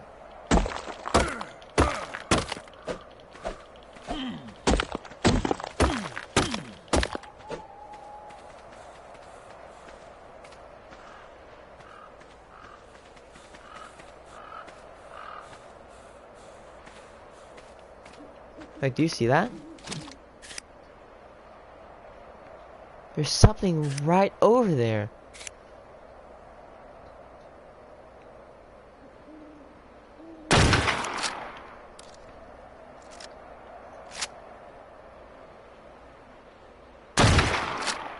Did I hit him?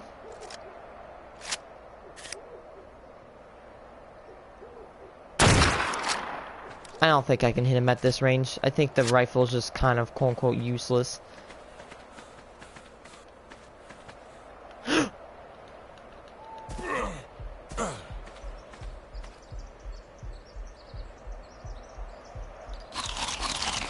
That was scary. Wait, is that him? No.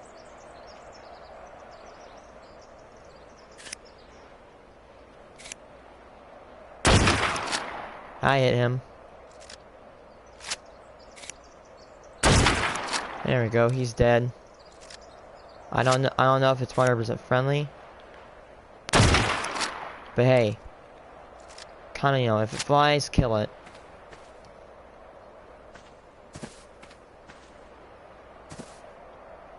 That could have ended way worse than I wanted it to, and I'm sliding. I should get back up. I was like, Like, I'm like... When I was going down that circle, I'm like, yep, we're done here. We're done. We're done. We're done. Unless I spawn back on the... What? If you got really fast movement speed, you really want to be careful.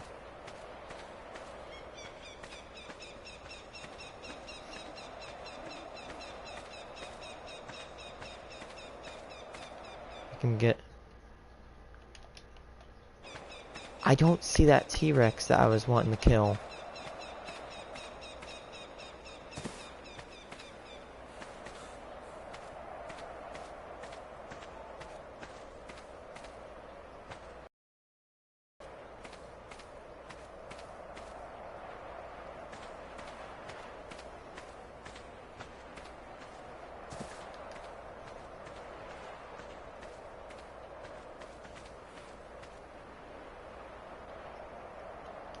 Uh-oh.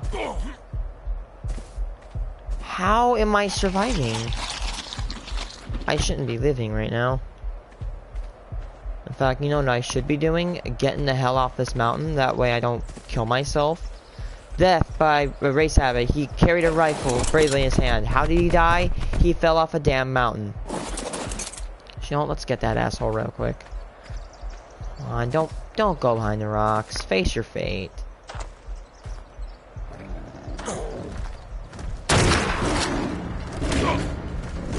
Ooh. Oh, save me. Oh my god. How? Oh, I'm... Nope. We're okay. Avenger, here's what's gonna happen. We're just gonna kind of stay together on this one.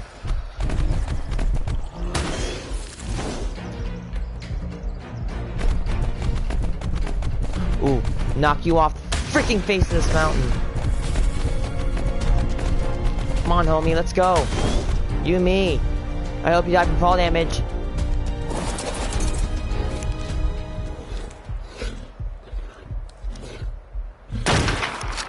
Don't worry, Ankylosaurus. I might not tame you, but I will save you. Dead. Right there. Put a bullet right through his...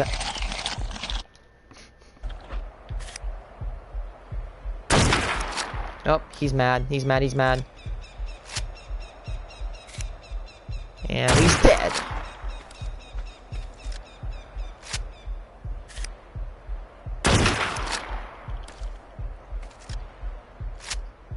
Quick scope. Oh, yeah. I know that. Good, yeah, that ankle.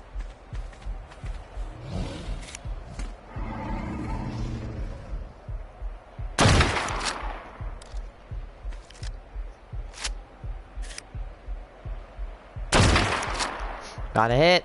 Here, watch this. They fly right towards me, and you could just dome their head. Oh, never mind. One more shot. He should be dead though, and just gotta dome their freaking head. Wait, what? When I show people things, I get cocky, I guess. Oh, damn it.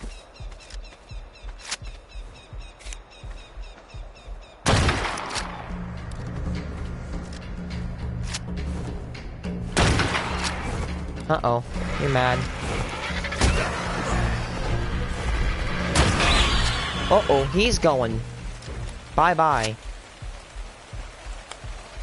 Good boy. Good boy.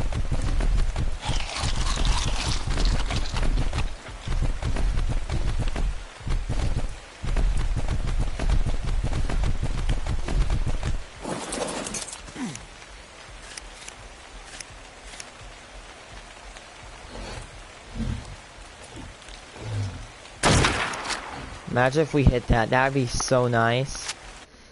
I cannot wait till my friends come back, like, they go online.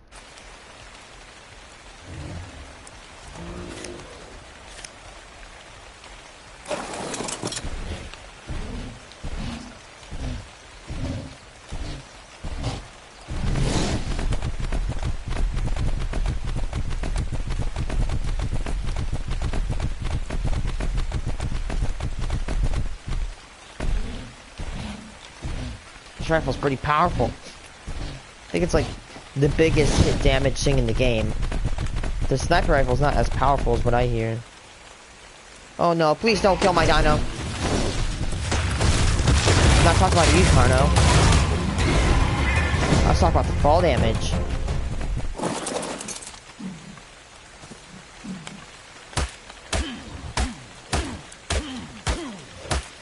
You know what I should just do? Reduce dino fall damage. That way, like, not to like 0, but like half, because my dinos go a little bit too fast, let's be honest. Man, I never knew you had to be this careful on a freaking mountain.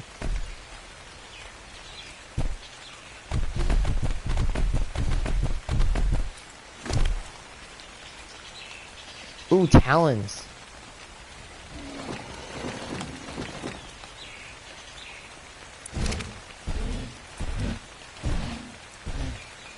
Prove your worth as a hunter. You literally gotta shoot it once, let it go to you with a long neck rifle, and you just gotta dome its ass, like, real good. Is that a Spino?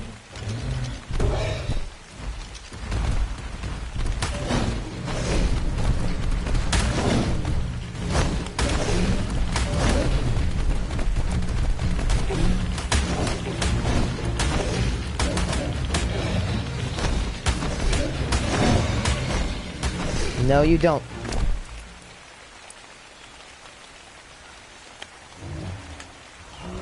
My God, those guys are tough.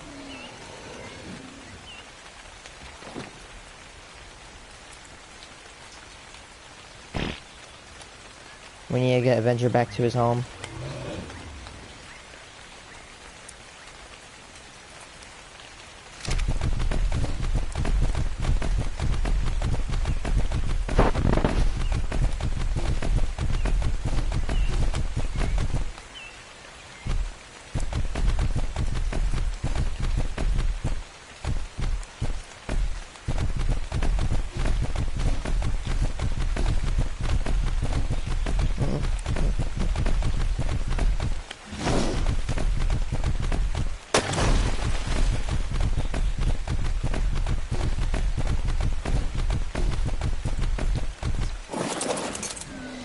I know I say it's a waste of bullets, but hey.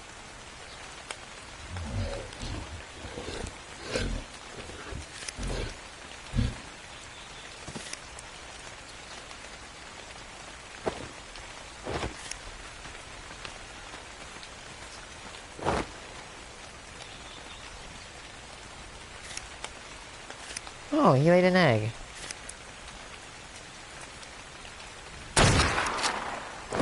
That was clean. Let's be honest, that was dirty and clean. That poor Dilophosaurus just got destroyed. Like, homie.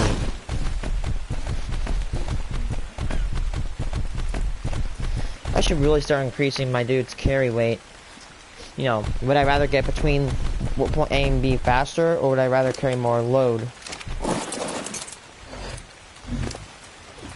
Yeah. Take a break, Mr.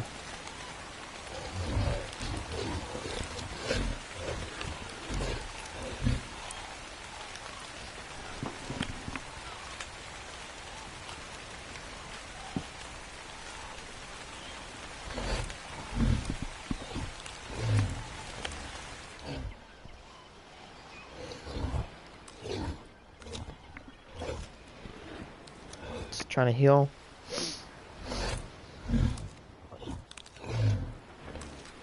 Heal my dino.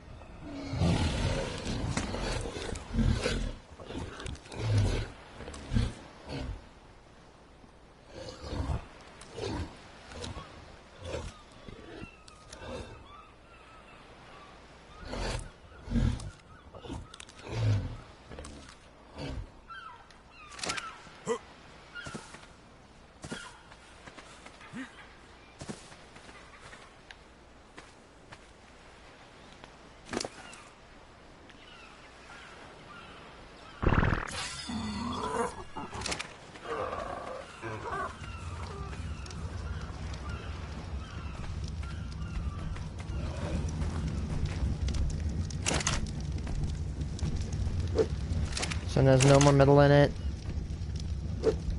Unsmelted.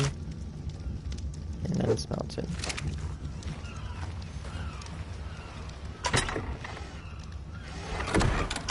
I'm just gonna go in here and store it. Now we have a stockpile of 166 metal.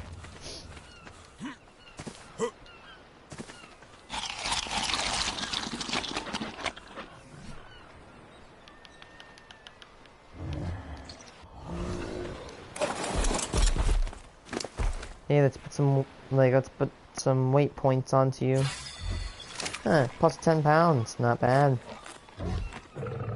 It's plus 10 obsidian I can carry back. You know? Wait, what is heavy? What is so heavy? I don't know if, oh, it's most likely the crystal. Yeah, I saw it. That definitely was weighing a lot.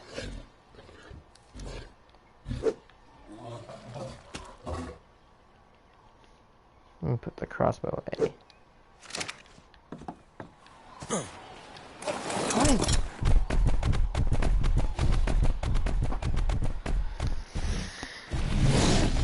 Nope, I forgot. Yeah, right. You need to take a break, Mr. Trike. You really need to take a break. So yeah, you're gonna stay here for a while. For a while. I meant to say a while. Let's go find some more obsidian, and let's go find some more metal.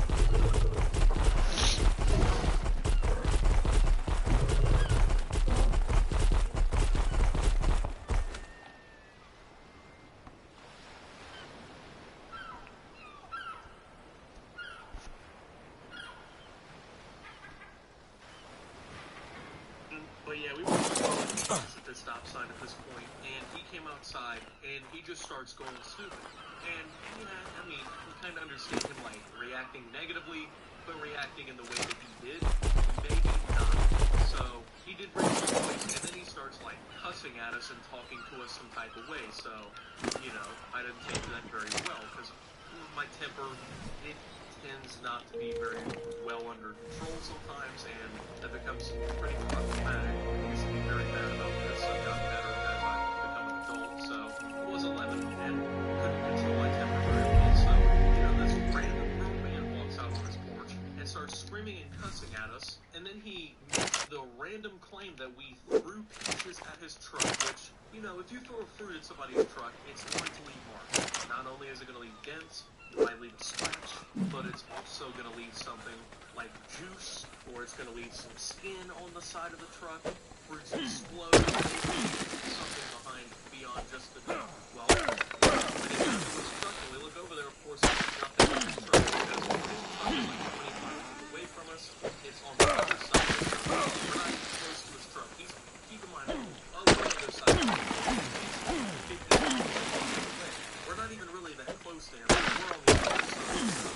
He is now causing problems with us from the other side of the road. Like, we're not even close to his property or anything like that. He's out here freaking out, making random claims, and I tried to be, like, you know, nice to this guy. I was like, okay, well, we didn't do that. I mean, you can come look at your truck. There's nothing on your truck. There's no marks on your truck.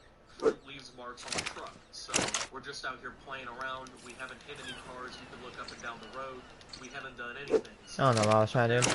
you know, responding, I would say, with that being, you know, like, being reasonable, not responding too, I would say, too harshly or anything.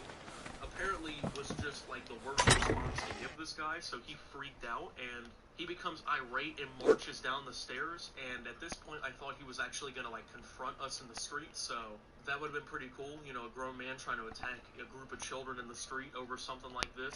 That would have been pretty dope, but, because at this point, he's just out here, like, freaking out in the street, just, like, raising his tone, so I kind of lost it, and I was just like, alright, go ahead, go do it, you bitch. No one's really scared of it. Go ahead and call them. They're not going to do shit anyways. I kind of lost it. I started cussing back at him. And, yeah, he didn't take to that very well. So he runs into the house. And he, like, shows us the phone through the glass window on his door. And at that point, we're all, like, 11. So we're like, oh, shit. He was actually calling the cops. So we take off, man. So we start running up around the block. And we made a plan real quick to all, like, go back to the same house and go back to my cousin's house. And just to, like, kind of kill everything, right? Well, our friend said that, cool on that. He took off without saying anything and just did. So we're both just looking at him, and we're just like, huh? Wait a minute, hold up. He just like takes off without saying anything to anyone, just running. We're just like, oh, that's perfect. So this dude's calling the police on us. We're like, at this point, probably a quarter of a block away from home, and we don't know where this guy's going. So the police are supposedly looking for us. And, Oh, well, it's hard to tame it, so, sorry. So me and my cousin just take off back home. We don't know where he's at. We don't know if he's going to be caught. Our main concern is that he's going to be caught by the police because we don't know where he's going. If he, like, doesn't go home quick enough and the police, he might snitch and he might rat us out. And if he rats us out, then we're going to be caught too. So that's kind of a problem. So we just went home and we just kind of, like, chilled out. We didn't actually think the police were going to show up. We didn't think they really care about something that stupid. Honestly, I wouldn't think the police would really care about something like that unless, like, he would have had to, like, majorly exaggerate what happened. And, like, thinking back on who the dude was, I think that, like, he probably told him, like, he had a firearm, like, aimed at him, something small. But there was a police presence in the neighborhood. There was a police car that went right up the road. We watched it from the window, so we're actually like, oh, great, so there's actually cops looking for us because we were throwing peaches at a stop sign trying to have fun. That's pretty dope. So we chilled in the house, and then the police started going door to door. That was really weird. We didn't think that was going to happen. So I didn't think it would happen. I'm assuming that someone might have seen us go through the house or something, and then they might have told the police that. Because I would just see the cops coming up to, like, the 6 houses right by where we came in and, like, asking if boys came in the house here. You know what I'm saying? Something's real suspicious about that, but the cops came up to the door and they asked if anyone had seen 2 boys or 3 boys coming through the neighborhood, messing with stuff, vandalizing property, and things like that, disturbing the peace. So, my cousin, aka my cousin's sister, so my older cousin at this point, answered the door for us. We were scared shitless, hiding, trying not to be caught here, and yeah, the police are right there. She very easily could have turned us in. She knew what was going on. Not happy because she was going to have to tell on us, unfortunately. When, it came down to it, and parents and stuff, you know, had to become aware of what was going on, but unfortunately, very few minutes later, we kind of figured out what was going on, because the police think we did not find out. They believed it when she told them that we weren't there, walked off. They never found out what was going on. They believed it was almost were. We could have been caught very easily, but yeah, they just kind of left. I don't know what they ever told that dude, or if they ever found anything. Why is it like... We never talked about that again, by the way. Well, I actually did. Oh, that's the only way to craft them. Or tribute terminal, huh?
The dead fish fiasco.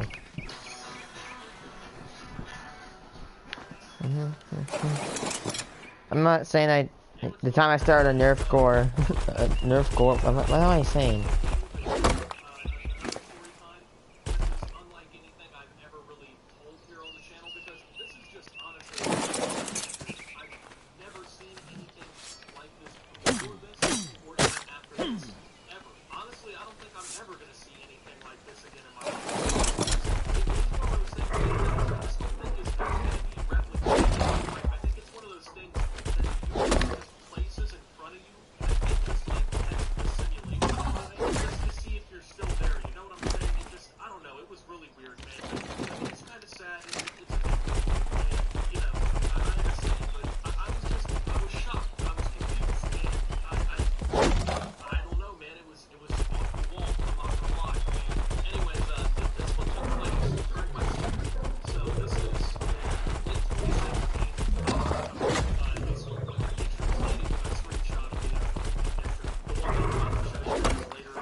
this room. Now, I know a lot of you go to these high schools where, like, every room, there's like 700 rooms, and like every room is a single-use room.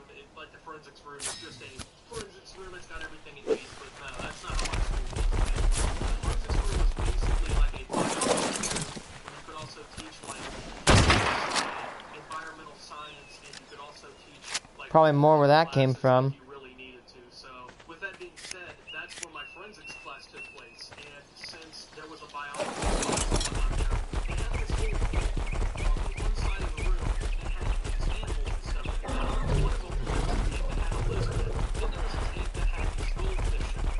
And the goldfish died pretty often, which I found pretty weird, honestly. Goldfish died like really often. Like every day there was like 2 new dead fish. And the school just kept getting new ones. Like they didn't question why are the fish dying literally all the time. Hey, let's just go get new ones. It's not all the time. It's weird. I don't know why. I'm like fish for this group. I'm a fish, so fish were dying all the time. And that was part of the problem, I think, is the fact that these kids had access to dead fish. Anyways, one day I'm sitting in forensics, and there's like 2 minutes left in class. There's not that much time left. And the teacher, of course, notices that there's more dead fish in this tank, and, you know, can't just leave a bunch of dead fish in this tank. That's not really true. So instead of throwing them in the trash, I asked the students in the class to take them down to the bathroom And flush them. flush them down the toilet. Oh, yeah. Yes, so he took them in a bag and took them down to the bathroom to flush them down the toilet. And, you know, I minded my own business because none of my business. That's how I usually am about it. I didn't question anything about it. I just minded mine. You know, checked out my phone, waited for class. And, of course, you know, I would say any normal trip, a couple seconds later, he comes back without the fish. So that's pretty normal. You think he flushed them down the toilet? Well, there's the old mistake. Later on, because fish get throughout the building. So the bell ends up ringing a few minutes later. There's only 2 periods throughout the day. I'm ready to get it done. Most of the time I just sit on the computer, listen to music, watch and check out YouTube, play games on basically play like bad eggs and stuff like that.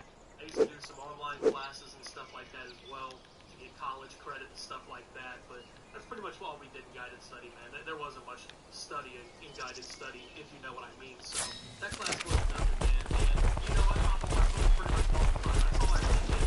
Just kind of chill out in there. Period to relax towards the end. I only had like an hour left really of school, an hour and a half left of school. It was a good time to unwind, man, and we had a cool teacher in there. We really did. So he was pretty cool with it as long as, you know, the principal or anybody didn't come in and like start really didn't have a problem with what was going on. So I got on and I checked out Snapchat. I usually hop on Snapchat. It's nothing weird ever came up because it works cool. So I don't know how your guys' school operates, but there's like these public stories that you can create, like if you're in an area where a lot of people are one for our school that people can upload stuff to. Well, at this time, that was like when it was kind of new, so it was like kind of the hot thing at the school to like kind of check it out and see what was going on. And people were like uploading what was going on and stuff there. It wasn't super popping off or anything. It wasn't like 40 people a day or anything on there like talking or whatnot. It was the most active it ever was. And I opened it and there's a couple things. I'm just kind of scrolling through there, seeing what's going on. And it turns out that the first thing that I really noticed is that some random kid posts a picture with a dead goldfish in it. And immediately What? I'm just really confused because that fish was just supposed to be flushed down the toilet like, you know, 10, 15 minutes ago. Why is it in a pencil pouch 3 minutes ago? You know, it's a different kid. It's not even the kid who took it to the bathroom. It's a kid who wasn't in the class or anything. So I'm just like kind of looking around to see if anyone else is noticing this because it's like on the public story for the whole school and like no one else seems to notice for like another few minutes and everyone's like, hey, what's going on? You know what I'm saying? Like pointing at their phones, like showing everyone else. I'm getting showed by people and I'm just like, yeah, and, you know, it's just really weird and confusing. You know what I'm saying? So everyone's just like kind of shocked. And then I notice who actually uploads it and I realize, oh, wait a minute. This class or, you know, like 30 minutes left of this class. And then he's one of the class clowns in this really bad social studies class that I have next, and he has a dead goldfish in his pencil pouch. Nothing can go well with this. And I'm just sitting here waiting for the end of this spot. There's a half hour, and I know something's going was we were already a bad social studies class, man. We were already acting up every day. We already had people. The teacher was already riled up all the time. We were already talking all the time and freaking him out.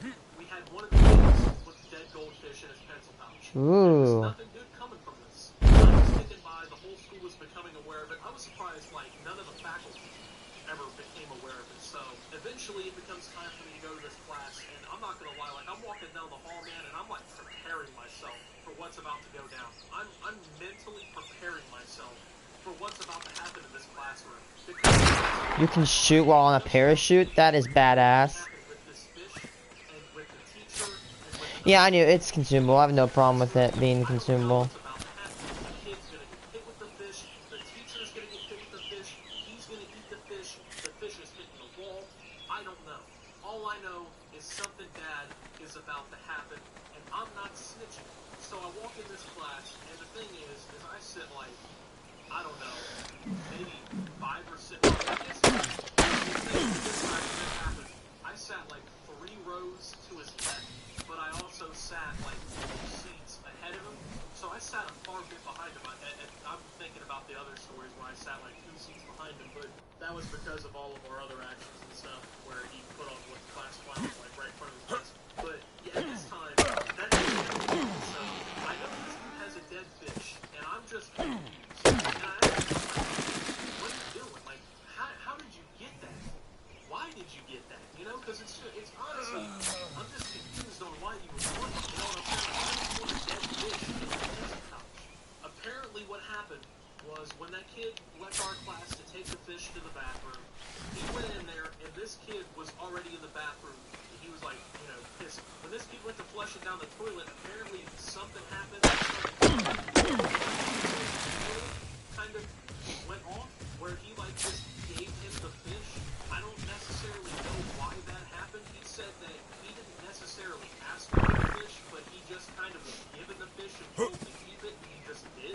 I don't know if that's true or not. I mean, at the end of the day, it could be, it could not be. I have no idea. All I know is that apparently in the bathroom, some sort of dead fish broke down. We're out here hanging out dead goldfish over in the bathroom stall of the school.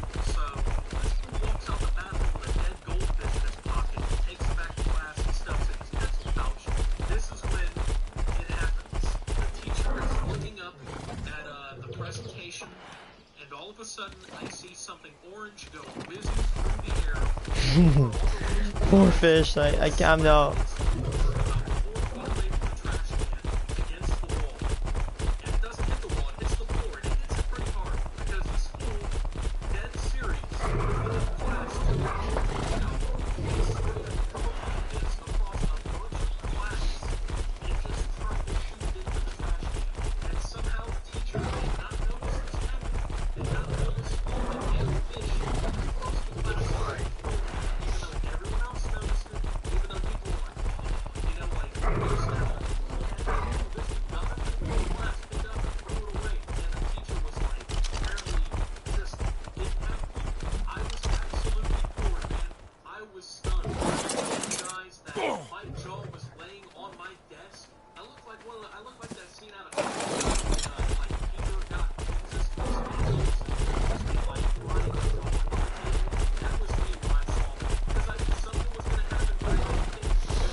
Each time I started under 4. Wait, did he use rivals?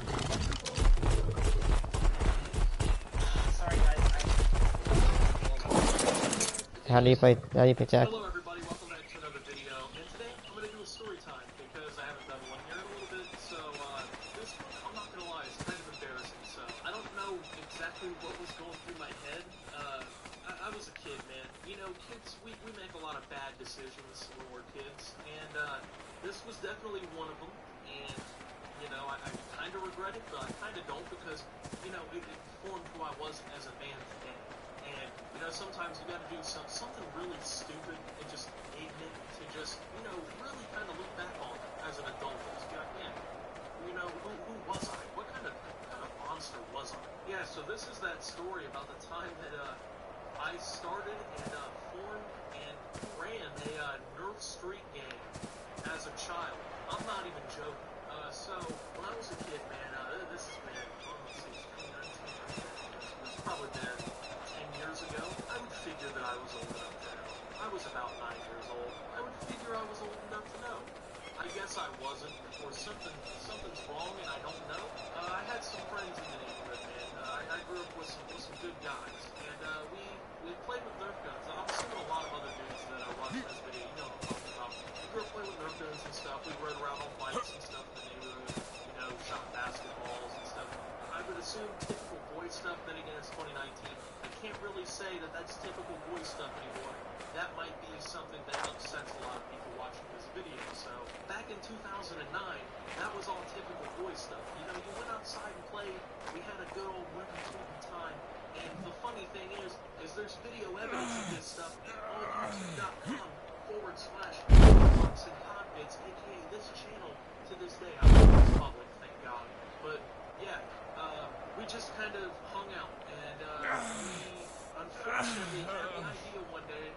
Da da da da da da da da da da da da da da da da da dun dun dun dun da da da da da da dun dun dun dun dun dun dun dun da da dun.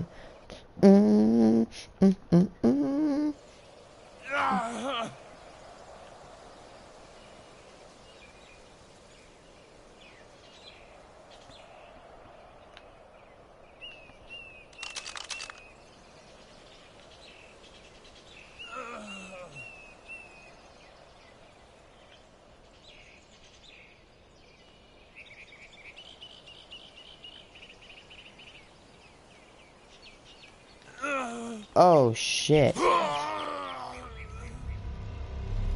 Uh-oh. That's not good.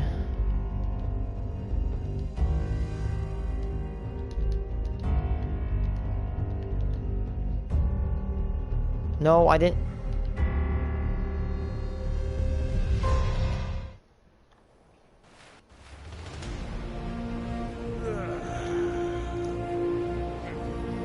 Island over there, so that means I need to go to the right.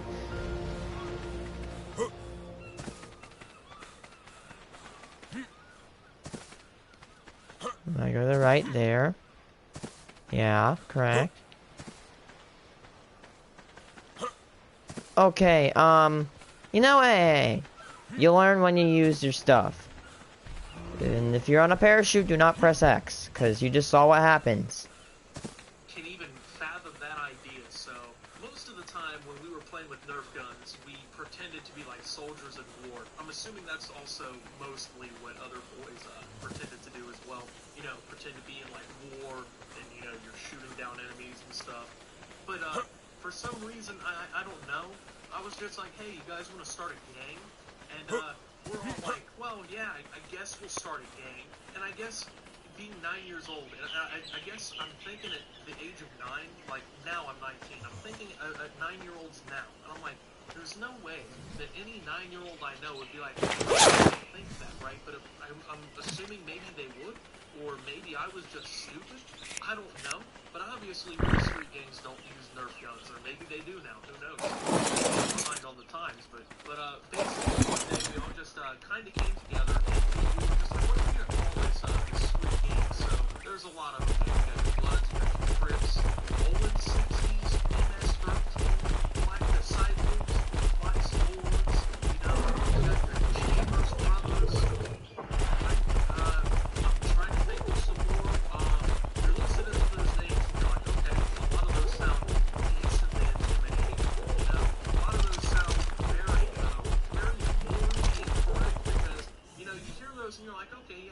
definitely picture them doing some very rowdy things. Well, we came up with B Rangers. That was our name. So B Rangers. Throwing up loud and proud, B Rangers was in town. I don't know what we were thinking. I'm getting chills up my spine telling this story because I just feel stupid saying this out loud. And this is something I haven't really told many people because, like, as I've thought about it over time, I'm like, why did I do this? But this really happened, and yeah, we came up with B Rangers. And I do want to reiterate, I wasn't the only person who thought that that was an acceptable name. Everyone else who was apparently taking place within this game thought that this was an acceptable name to go with. Now, obviously, if you understand anything about gangs, most of them function in a way to make profit. A lot of them make profit through illegal means. Now, illegal means generally means that they sell illegal drugs. Now, illegal drugs are definitely a major income source for most gangs, especially in the United States and in other countries that are major, the world major gangs especially. Little petty gangs with a couple members, maybe like the B Rangers, you know, out here, you know, rolling around on their bikes, definitely weren't going to be getting into much. However, you know, you got your major established, they will definitely slay. However, some of your more major gangs also might do things like facilitate weapons and other illicit things. Now, our gang did not function in that way. For some reason, we decided we were going to start a street gang that was not going to profit at all. We started a street gang that was going to make no money. Now, we pretty much had no function whatsoever because, I mean, obviously we couldn't harm anybody. We couldn't make any money. Even if we wanted to make money, we had no means of, you know, getting anyone to comply with us. I mean, most gangs obviously mess with them in their trade, and then you come and kill them. You can't get like legal rights to just shoot you with Nerf guns, and that would be a slight annoyance until you just moved out of range. And yeah, they would probably just ride on. So, however, the first time that we really rode together as a gang was when we really first got out of the house on the corner of the street that we grew up on. Was a yellow house. Very nice lady lived there. And we decided that for some reason our gang was going to hang out in the yard of this woman's house. We weren't going to ask her about it because this was Blue Ranger's territory. We claimed this territory. We could go wherever we would like to. If we wanted to walk within our house, we could have done so.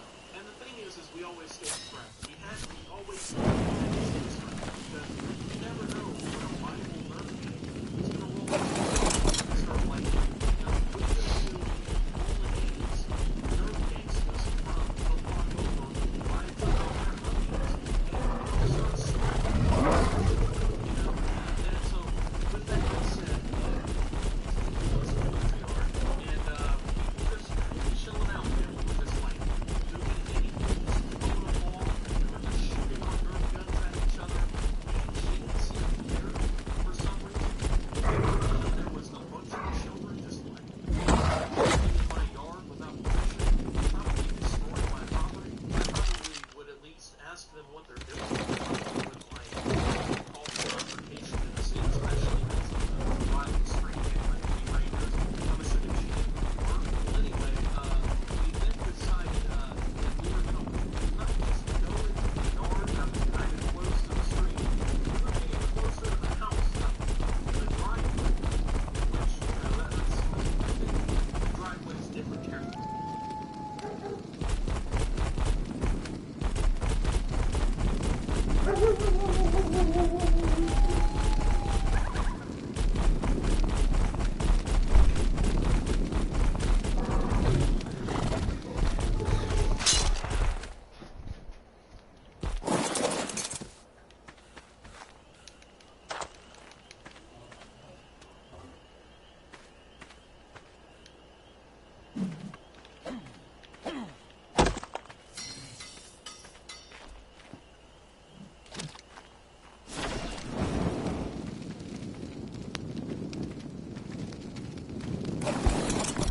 Friend on yet?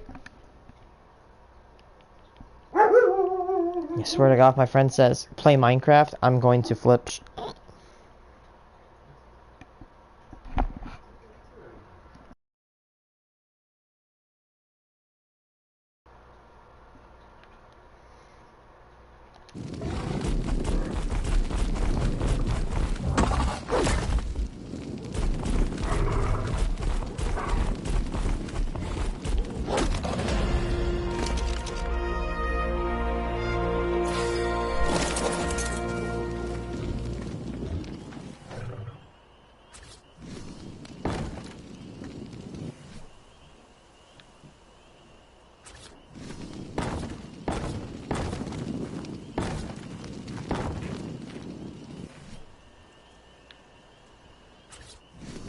door.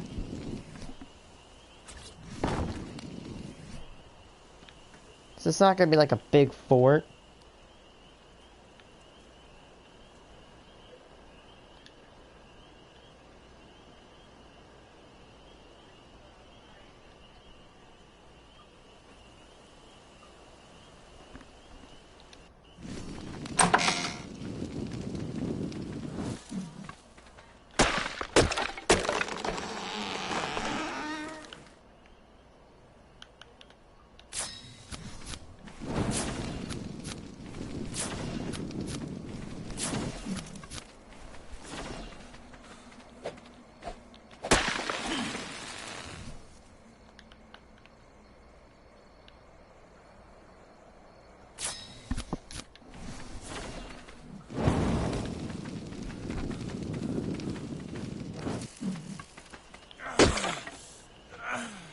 Are you kidding me?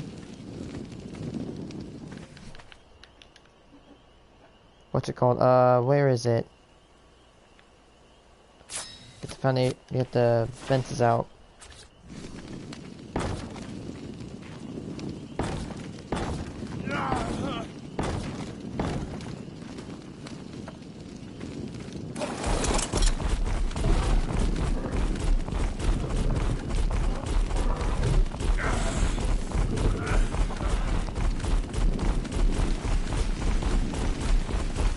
It's 1900 hours, seriously?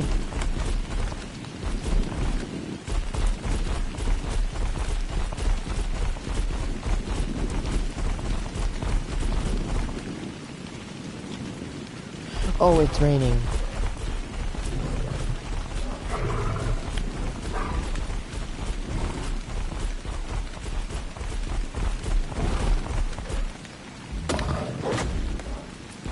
Please. I gotta get out of the way of the metal. Get all the rocks.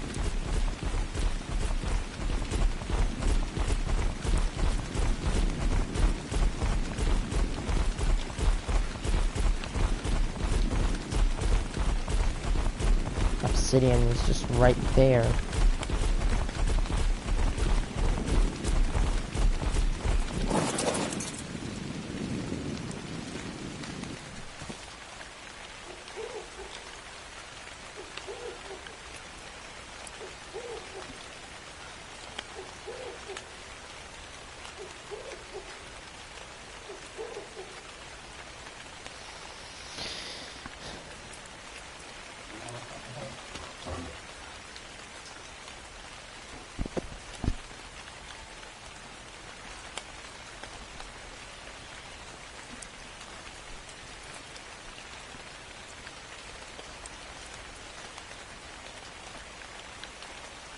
Do I need wood? Everything, actually.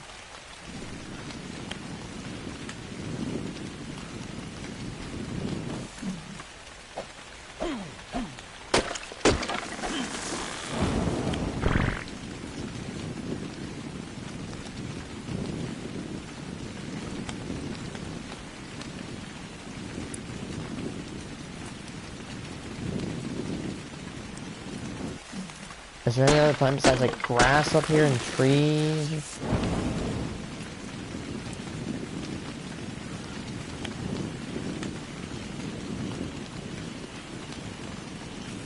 Oh, thank God. Yeah. I'm back. Yay! Go make your hamburger. Yeah.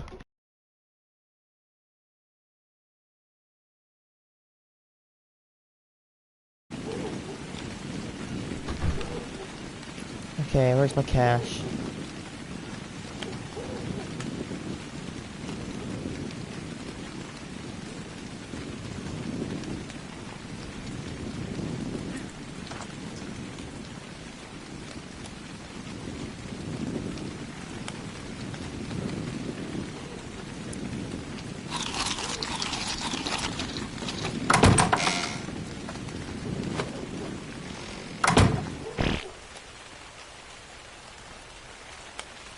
Now we just gotta make the box.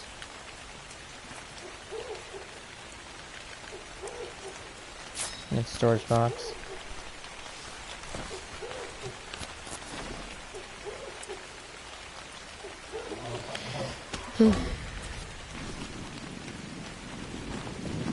Right, that's our entrance.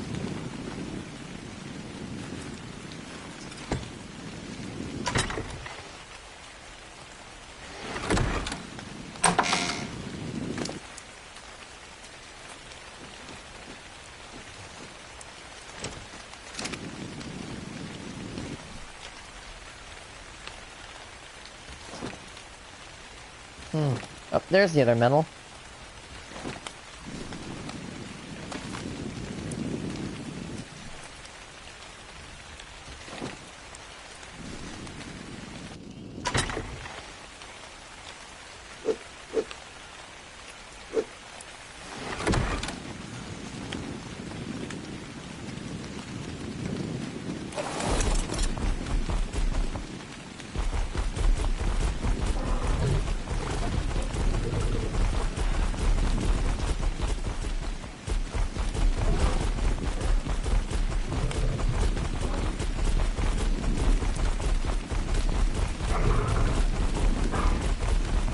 Where all the obsidian went. Oh, there's some. It's just kind of hiding. A little dark. Can't see it. Next to obsidian. There's a few more rocks over here. Oh, there's one. 26. Now it's raining. I mean, no, now it's no longer raining.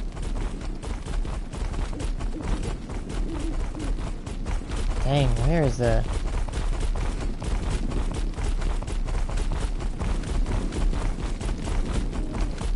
There's some more right there.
So close to wanting to make an incline pipe.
Almost daytime.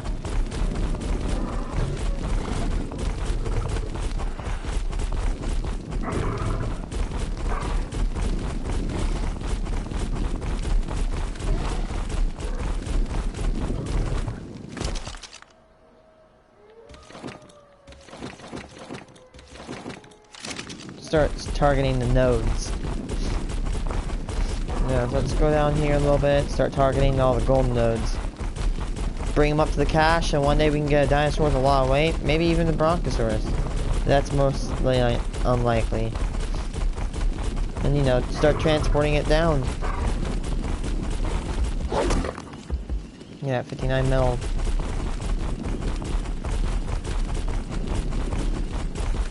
Boom. In that middle.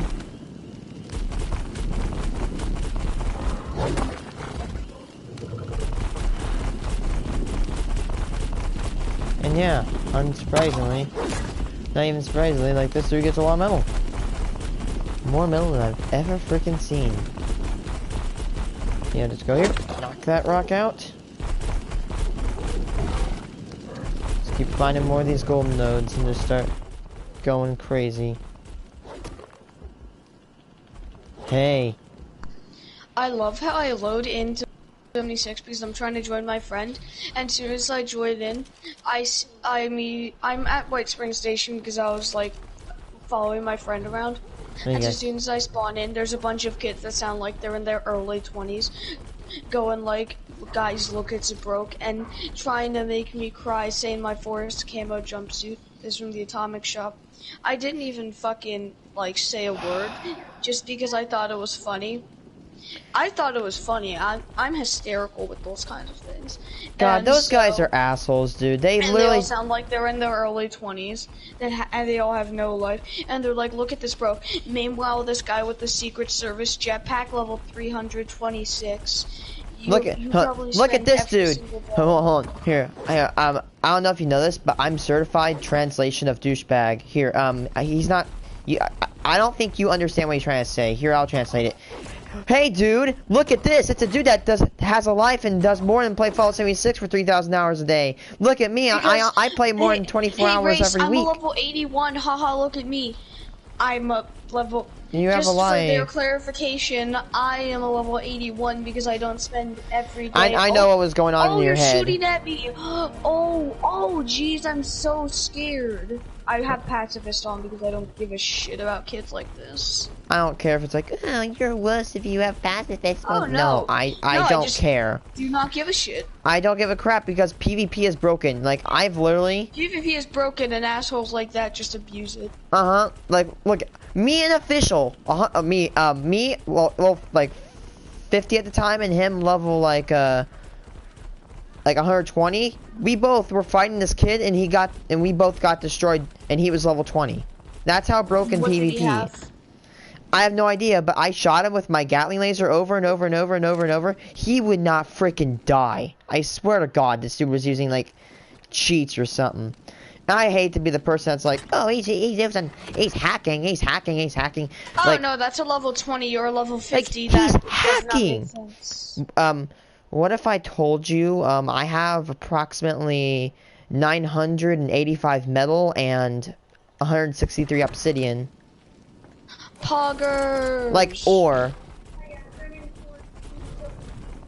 And guess what?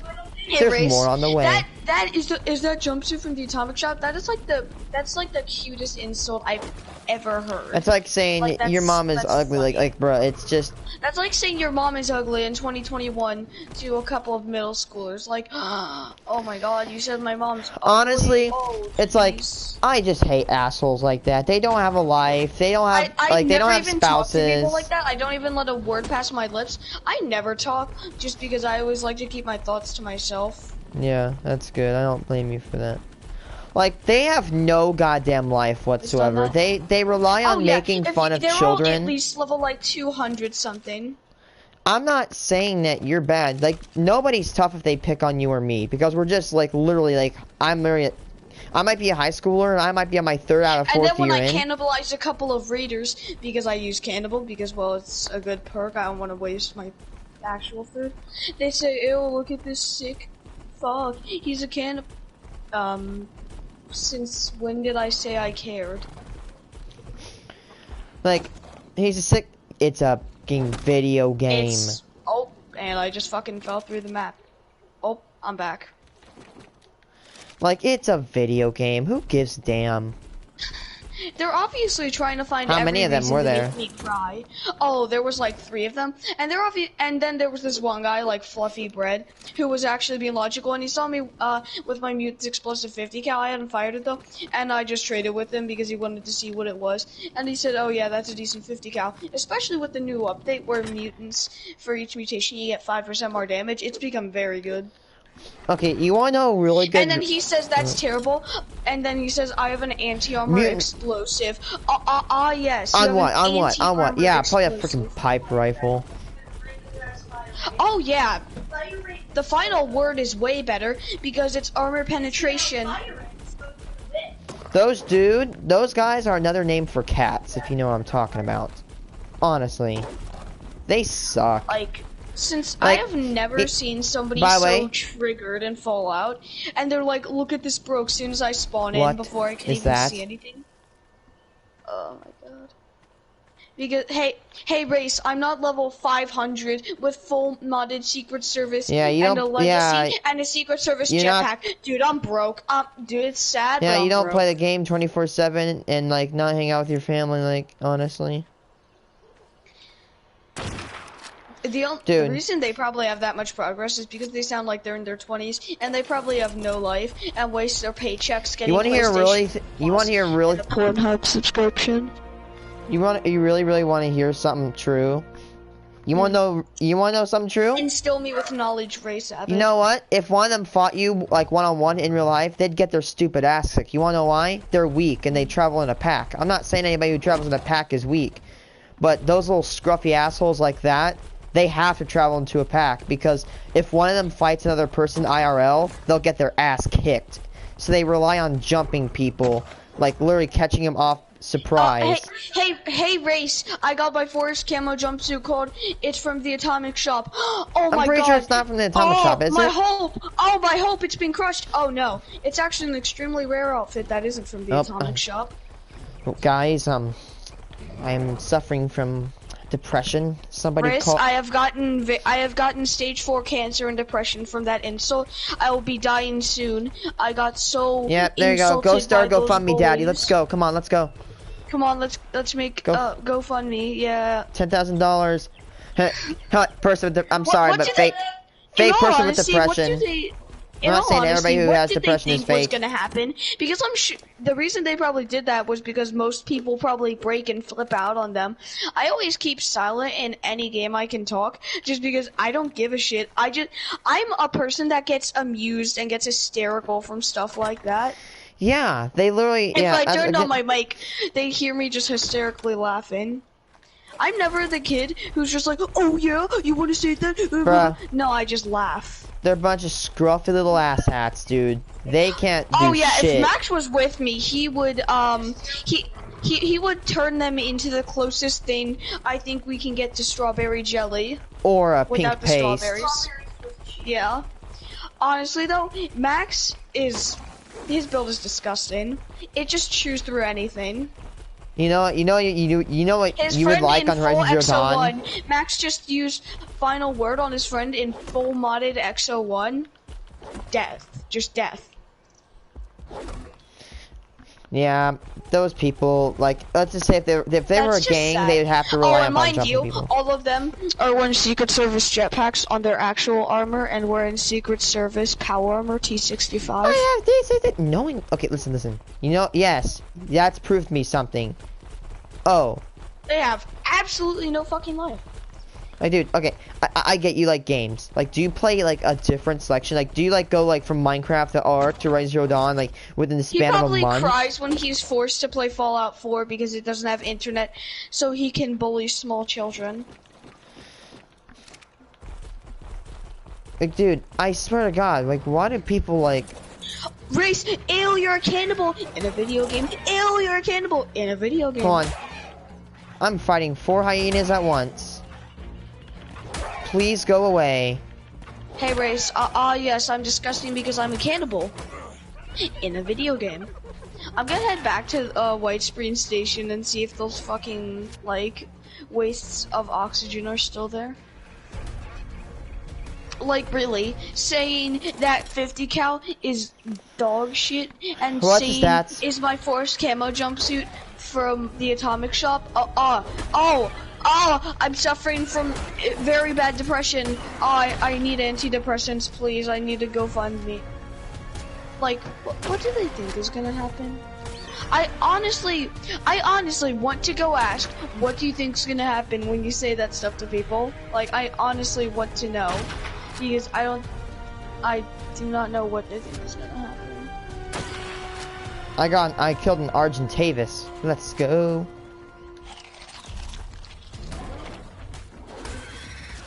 Damn. This dude's kicking some ass. Dude, did I tell you what I got yesterday? No, not STD. But I got, cause I don't go. Everybody has AIDS. Oh, just kidding. I don't. I'm a virgin. But I got an Ankylosaurus. Oh. Isn't that the thing that gets metal? Yes. Like, I smacked a rock and it got me, what's it called? It just got me, Don't you love how then there's a level 50, and they're like, ew, look at this level 50. Yes, I'm a level 81 and he's level 50. Oh, I don't play this game as much as you? When was the last time you actually touched grass?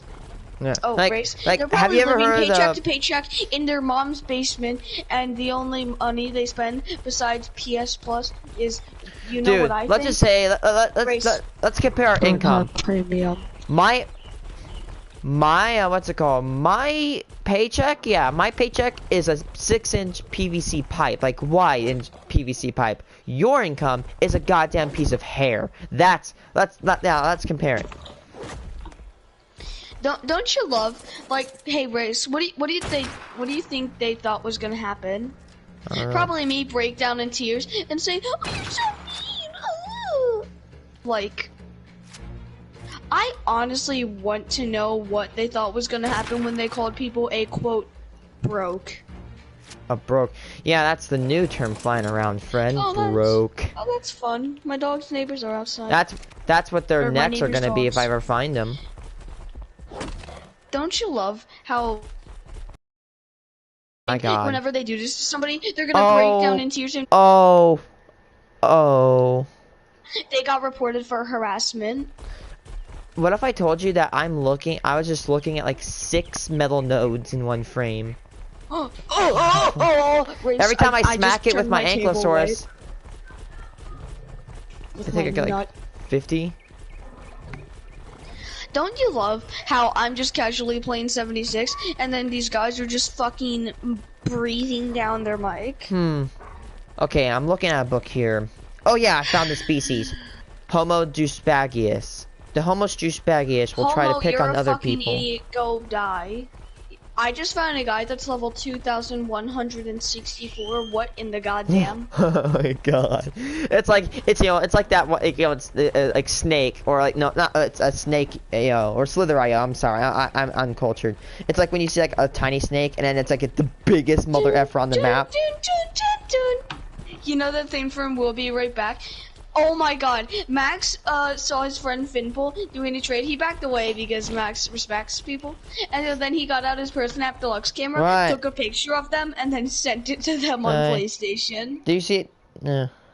That was funny. Okay, sorry, continue. Sorry if you've heard this story, but literally I had 2 dumbasses on my team that were like abusing me because I was a squeaker, which, okay. You think I'm a squeaker now? Let me pull some Horizon Zero Dawn footage I had in 2018. I was a squeaky mother... like, I was a squeaky MF, bruh. Hey, Rayce, I'm a squeaker because I'm more mature than you, but haven't hit puberty. That's honestly what they call. What a squeaker is. Somebody that's more mature than you, but hasn't hit puberty. Okay, Bacon, let's see. We have 1, 2, 3, 4, 5, 6... I was literally playing Roblox in this one game called, like, what the fuck? I don't even remember. And so it was like a fighting game. And so this one guy's like, I'm the best player, you're all trash. And then whenever he gets killed by me, he says, oh, it was lag. And then I say, oh, so it's lag. And then a couple seconds later, he says it's something else. And so then the other guy, and so I'm just responding with these, like, normal responses. And then the other guy, like, is the most mature here. Hold on, let me go to game. Whoa, whoa, whoa. That's a very interesting quote. A strange power radiates from those obelisks. Can you feel it in your bones?